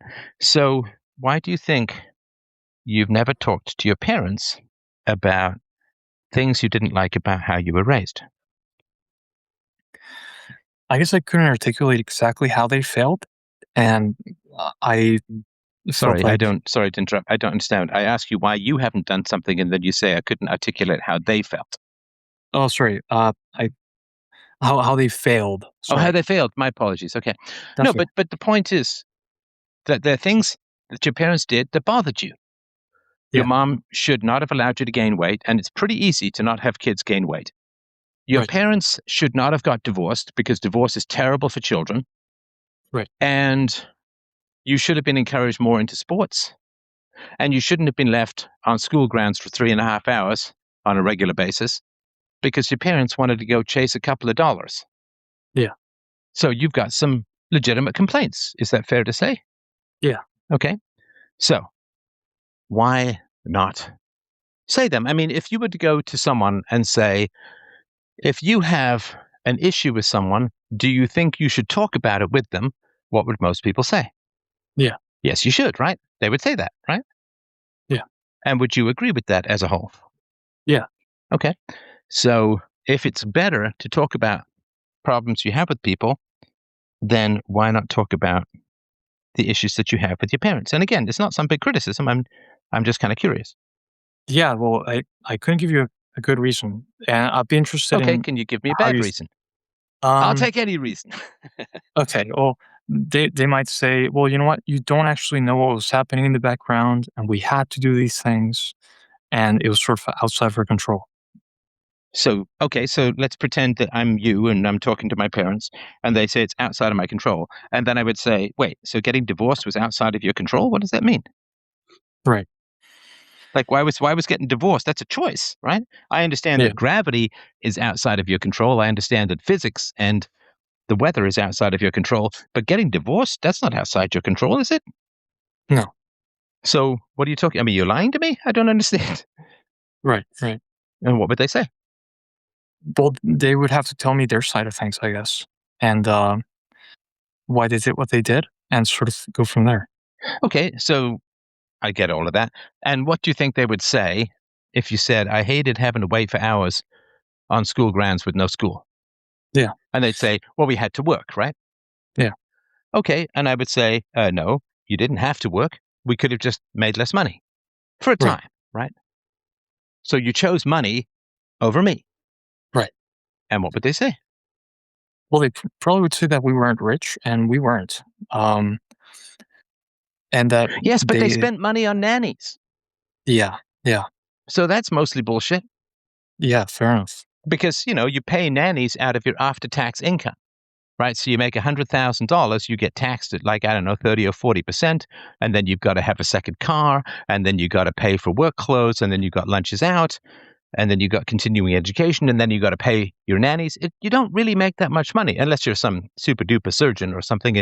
You said that your mother was not at the top of the heap. She was not being paid much, even though she was an executive. So she wasn't taking home much money Right. after all the expenses of working and nannies, Yeah. right?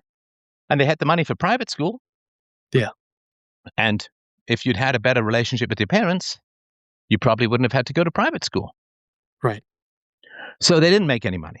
So there's some other reason. Yeah.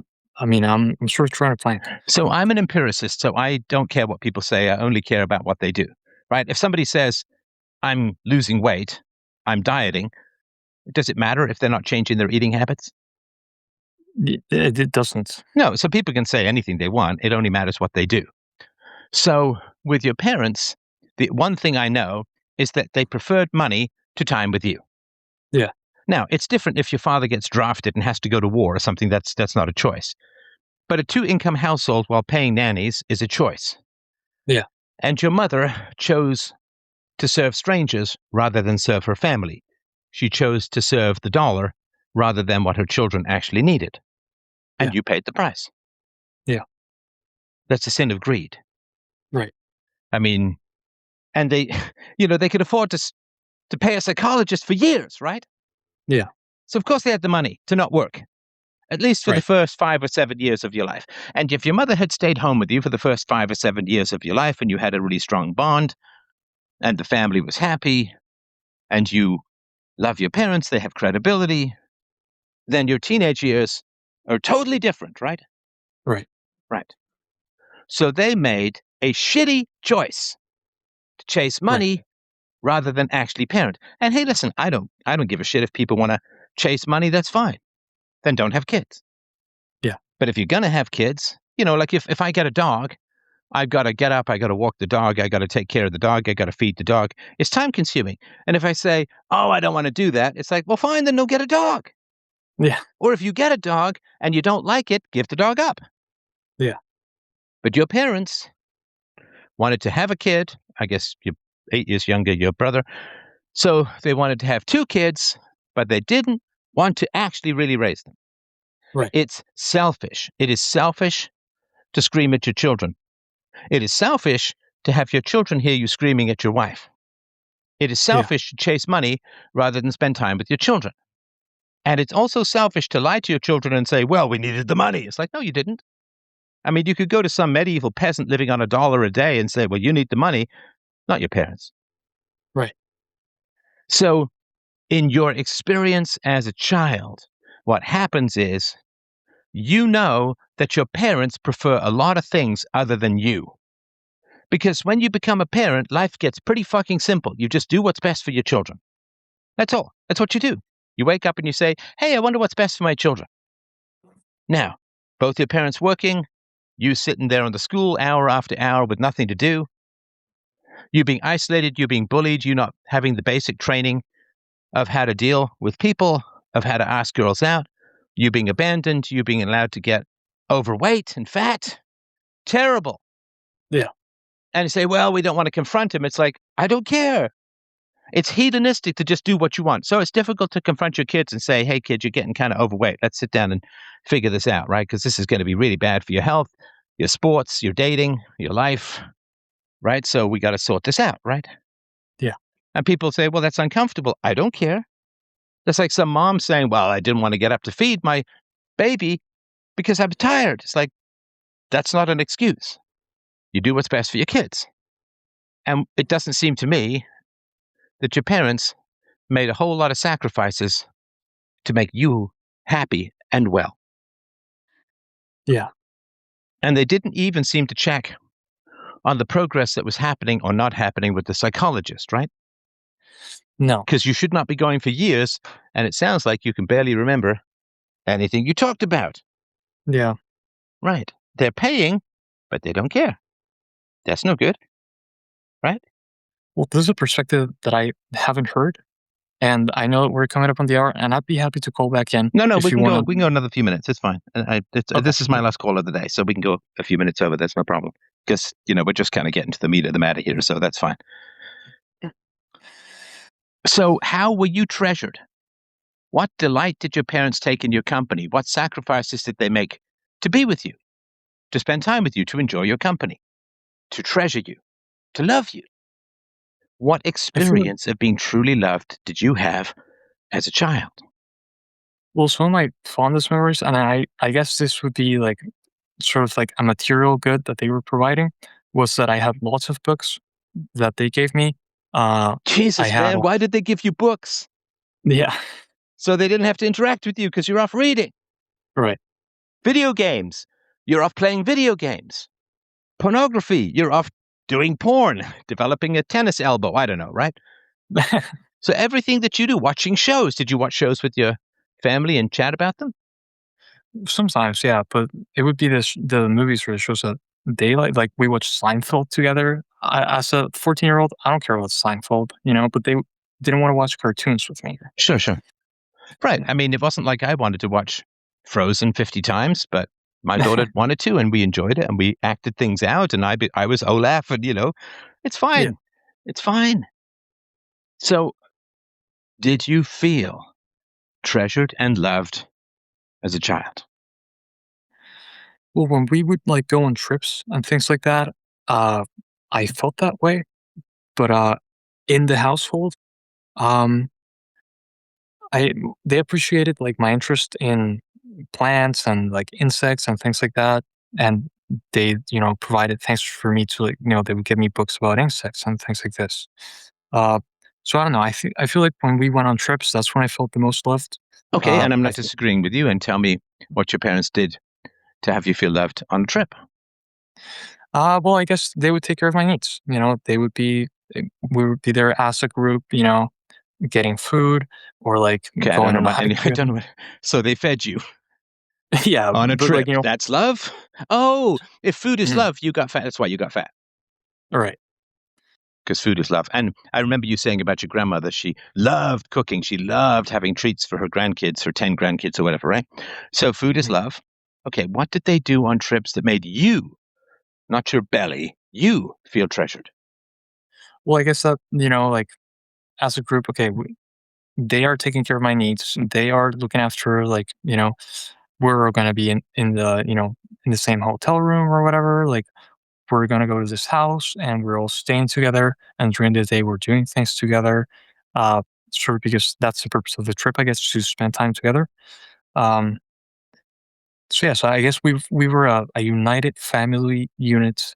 My parents were together working to serve my needs. Uh, I guess yeah. I don't know what that means. Uh, They paid for hotel rooms and they fed you and you spent time together. How is that? How is that serving your needs? yeah. Is that what Well, we I guess need is food, no. shelter, proximity? No. I mean, during your teens, I assume you felt alienated, isolated, depressed, anxious, Yeah, you're self harming, you're falling into demonic pornography, yeah. you're wasting away, not talking to girls. I mean, they must have noticed that you didn't ask girls out. And what did they do about that? That's a huge cry for help, and it's obvious. Where are the girls? Yeah. So what did they do? Well, they did nothing. At least they didn't help me in that regard on how to talk to girls But or why what to do. not? That's the parenting job, is to Yeah, help you. Parenting is there to help you prepare for adulthood, right? yeah, And does adulthood involve dating and talking to girls? yeah. So what did they do when you weren't doing any of that? Oh, put me in therapy. Well, and did they track whether it was working? Did they see? Well, first of all, therapy is outsourcing your parenting unless it's something really extreme. And did they track on the progress? Did they say, oh, well, we're sending you to therapy so that you can learn how to talk to girls and you can not cut yourself and so on, or not harm yourself? And did they keep track of it? Well, my dad did. He would ask me questions about how it was going, and I feel like he was doing that because um, my mom had told the therapist that he was a very aggressive person, which he was, and he was sort of like looking out to not being framed like he was like punching us or something like that, which he wasn't. Uh, so in terms of how it directly benefited me, they were not really tracking that, and I feel like they So sort your of father like, was making sure that he wasn't getting blamed or something? yeah, yeah, Okay. Okay. Have your parents shown much interest in your 4-year relationship? You said the ups and downs, the good and bad, the breakups. And you said you broke it up twice, right? Have your parents shown interest in your relationship and tried to help you navigate some of the conflicts? yeah. They have. So there's been lots of times when I've sort of talked to my mom about the things that were going on that I didn't like, and how hesitant I was to sort of like go one way or the other, either break up or like actively work towards making things together. And she sort of told me like, okay, see how you feel and question yourself and figure out if this is actually the person you want to be with. Okay, And that's then, that's not helpful advice. okay, See if this is a person you want to be with is not practical. Right.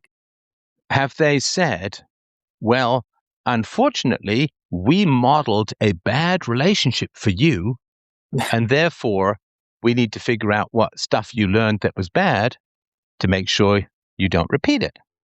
No. But it's true, isn't it? Yeah. So have they actually helped you? No. And my dad's advice has been to, like, oh, sorry. Um, so my dad's advice has been, break up with her and focus on yourself. And eventually you'll have a good relationship, after you've developed as an adult. What? And Bro, you're yeah. pushing 30. What do you mean after you've developed as an adult? What is it supposed to be 50? Yeah.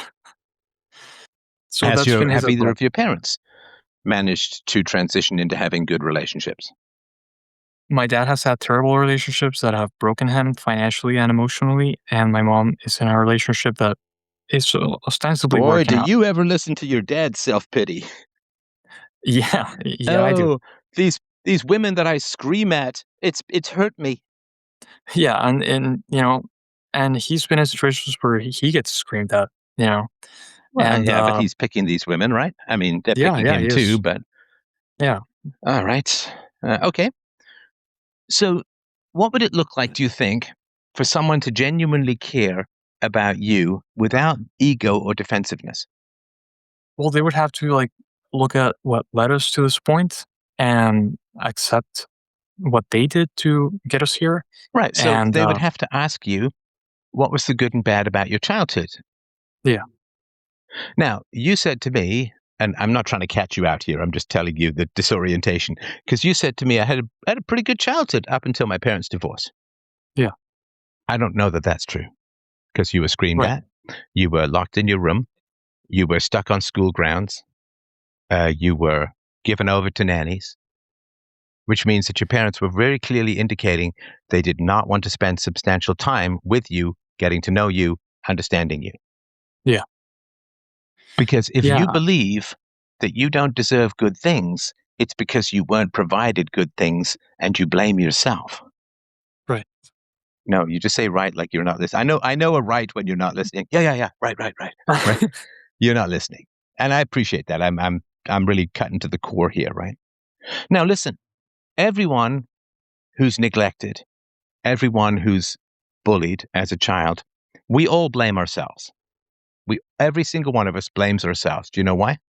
No, Because we have to survive. Now, if you were to stand in front of your parents at the age of 8 or so, or 7, maybe before your brother came along, and say, yo, you guys aren't doing your job, man. You're not doing your job. You're fighting with each other. You're yelling at each other. That's no good. You're screaming at me, Dad. Like, that's insane. You're a grown ass man. What the hell are you doing yelling at a kid?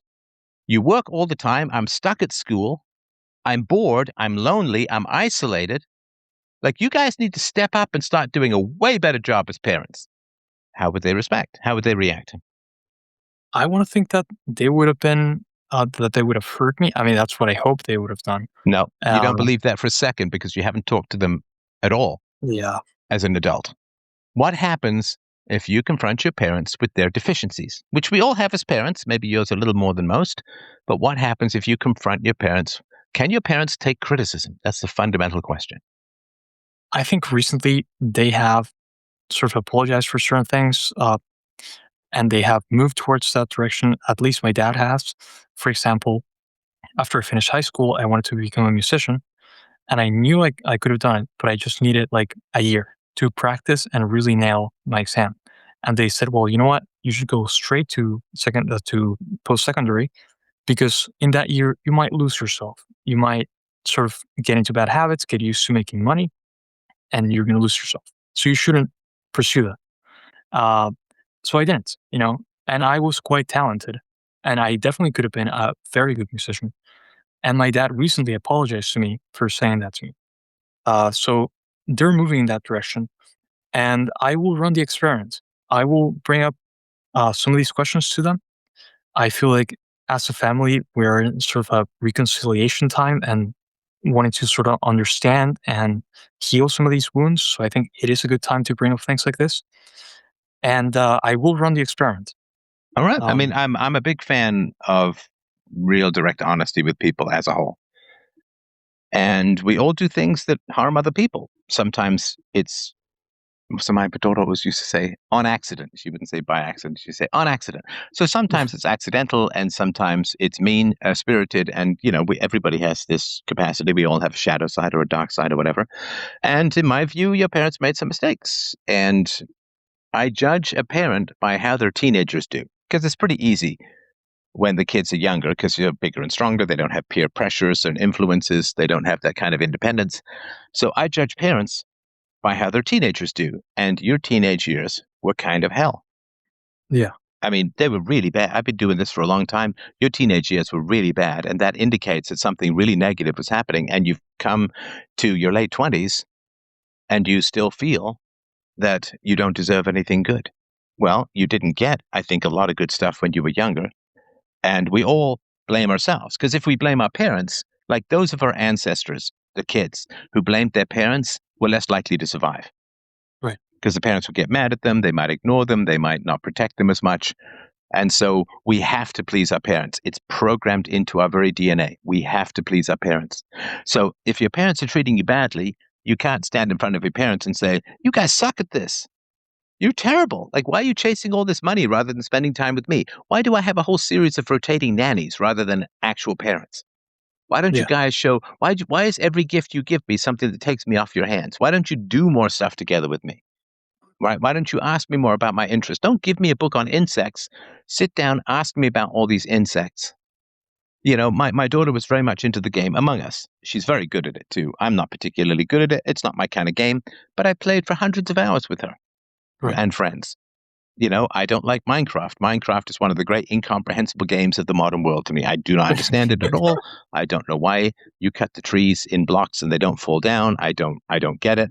But my daughter likes it, so we played 100 or 200 hours of Minecraft with her and her friends. We had a whole free domain Minecraft server. People would come in and play and all of that because it's not my thing, but she enjoys it. And I enjoy that she enjoys it. And I will do my best to try and figure it out, right? And so enjoying, like, I didn't just say, well, I love my daughter because I bought her a copy of Minecraft, right? Yeah. It's playing with her. It's learning what she likes about it, what she thinks of it, why she's so good at it, what her reasoning process is. It's really getting to know her, not just what she does. And so you can't, if your parents are not particularly treating with great love, you have to just believe, well, there's nothing wrong with them. It's me. I'm deficient. There's something wrong with me. I'm not that interesting. I'm not that lovable. There's something about me that's off-putting. There's something about me that's negative. Everybody does that. And this is the great horror, in a way, of adulthood. Is that, I mean, if you have these kinds of parents, because if your parents treat you as a negative or as an inconvenience or as a problem, then you view yourself as negative, inconvenience, as a problem. You can't say, as a kid, well, I'm fine. My parents are deficient. Like, kids can't do that. They functionally can't do that because it interferes too much with your capacity to survive, if that makes sense. So kids aren't going to do that at all. What kids do is they say, oh, if my parents don't find me that interesting, I guess I'm not interesting. If my parents don't seem to love me, I guess I'm not lovable. If my parents don't really like me, I guess I'm not likable. If my parents think I'm weird, and it sounds like you have quite a lot of differences with your father, if my parents think I'm weird, that's one of the first things you said about yourself. I was a weird kid. Do you remember that?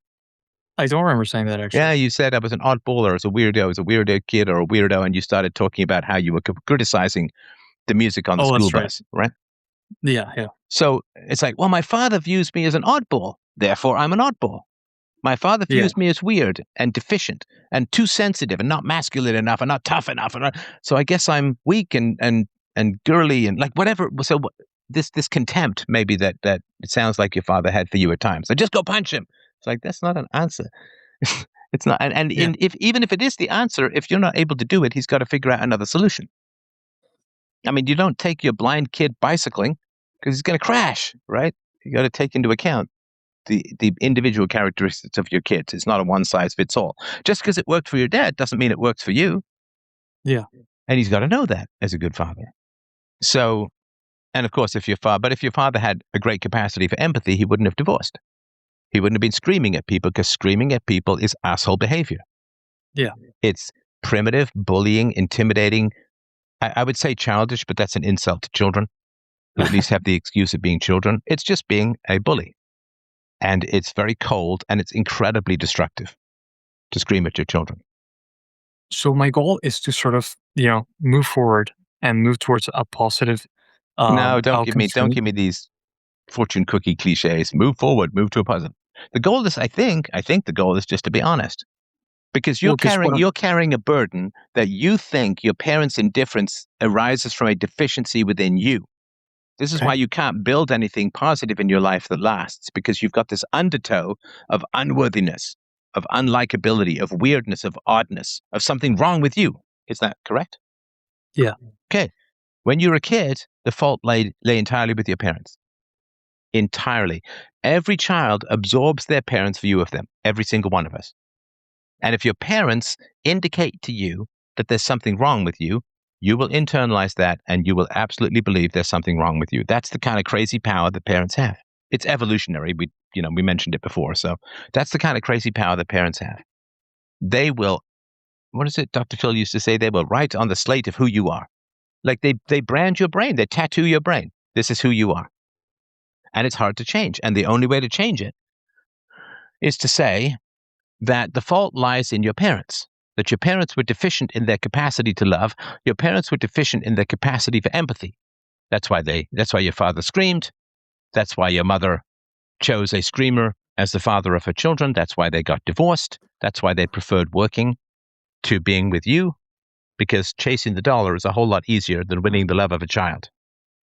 So my purpose in this conversation is to get you to understand as best you can, and as best as I can communicate it, not that there's any deficiency within you, but to get you to understand that you are not deficient. There was nothing wrong with you as a child. We're born perfect, but we're born very impressionable, right? I mean, if you grew up in Japan, your parents are going to teach you Japanese. yeah, And that's your brain then is Japanese. Your brain becomes Japanese. You speak Japanese. You think like a Japanese person. And if you grew up in Ireland, then I guess these days you're taught Arabic, right? So the point is that your parents have this big giant brand, or if you've ever seen those seals, like the king had a seal and on a ring, and he'd put the seal in wax and so on. So your parents, they press their impressions of you into your soul, into yourself, goes into your spinal cord, and it defines who you are.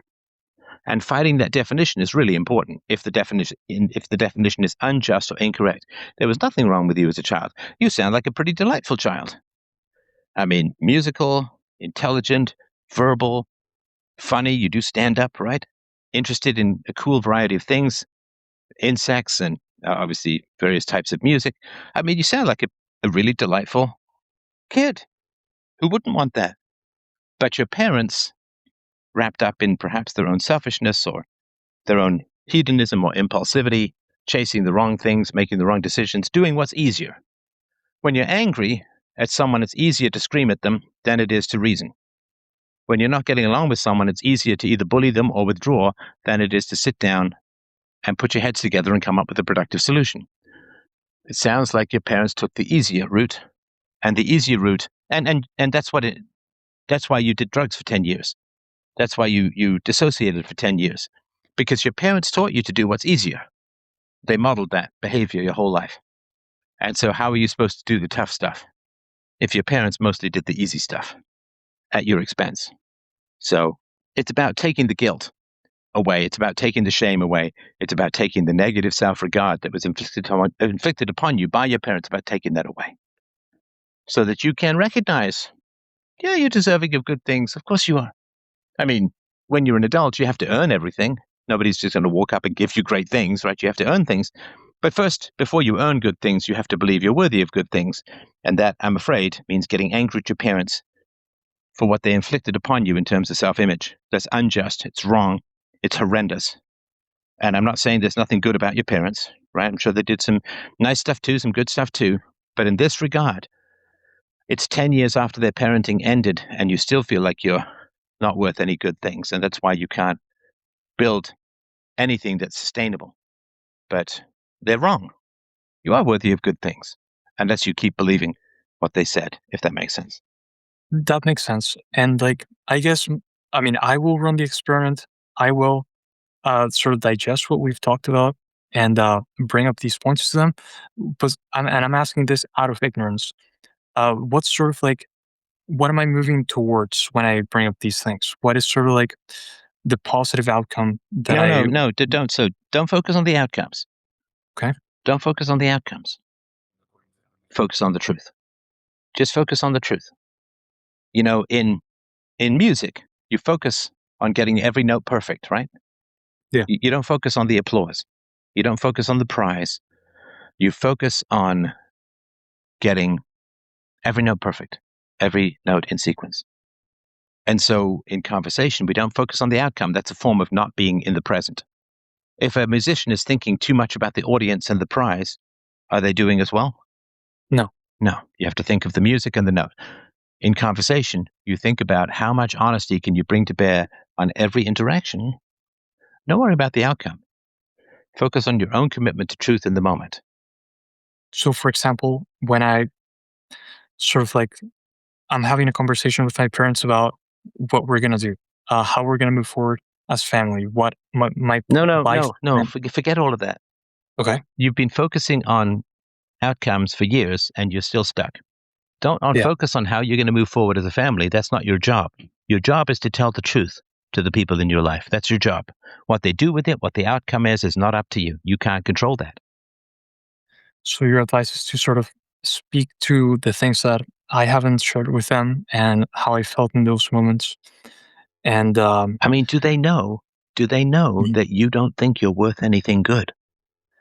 No, and I'd be Okay, too so scared. they don't. Hang on. So they don't even know the most foundational aspect of your thinking at the moment. That means that you're hiding from them. That means that you are not being honest, open, and direct with them. And it's not a big criticism. I understand why. I'm just pointing it out. And that's good news. Because if you were perfectly honest with your parents and you still felt like you were worth nothing, that would be a huge problem, right? Yeah. I mean, if you have a bruise and you never got bumped, that's not good. If you have a bruise, you say, "Oh, I bumped myself on the couch." It's like, okay, well then you know where it came from, and it's much better to have a cause than no cause, because a cause could be solved. So I don't know, I've got a whole book called Real Time Relationships. You can get it at freedomain.com/books. Real Time Relationships, and it will tell you all about this sort of honesty in the moment stuff. But yeah, because the moment you start focusing on the outcomes, you can't be as honest in the present, and then the outcomes tend to be worse. Just focus on honesty in the moment rather than I didn't know the outcome of this conversation when we started it. All I know is that it's really important for me to be as honest as I can in the interactions and say what I truly think and feel. And I don't know what the outcome is of the conversation. I don't even know the shape of the conversation. I just kind of try to be as honest as we go through the conversation as possible. And usually that leads to the best place. Yeah. Yeah. So, I mean, I'm quite desperate for a way out of the sort of, place of being stuck that I feel like I'm in. So I will do these things. I will uh, sort of bring up these, and, I'm going to sit with it and sort of like think about what to say. And yeah, I'd be happy to let you know how it goes in the future. I mean, I don't Sure, want I'd love to hear. Yeah, I'd love to hear. And I hope you will keep me posted. And I really do appreciate the conversation today. Yeah, I do as well, and I thank you for your time, and yeah, so I'm quite desperate for a solution. So I will try this, even though it's very difficult. It Even though is very difficult. I agree with that. But if it was easy, you wouldn't be calling for advice. You'd have figured it out yourself because you're a very smart fellow. So, well, thank you, all right, brother, I got a boogie, but keep me posted. And thank you so much for a great conversation today. thank you very much, Stefan. All the Thank you best. so much. Take Bye-bye. care.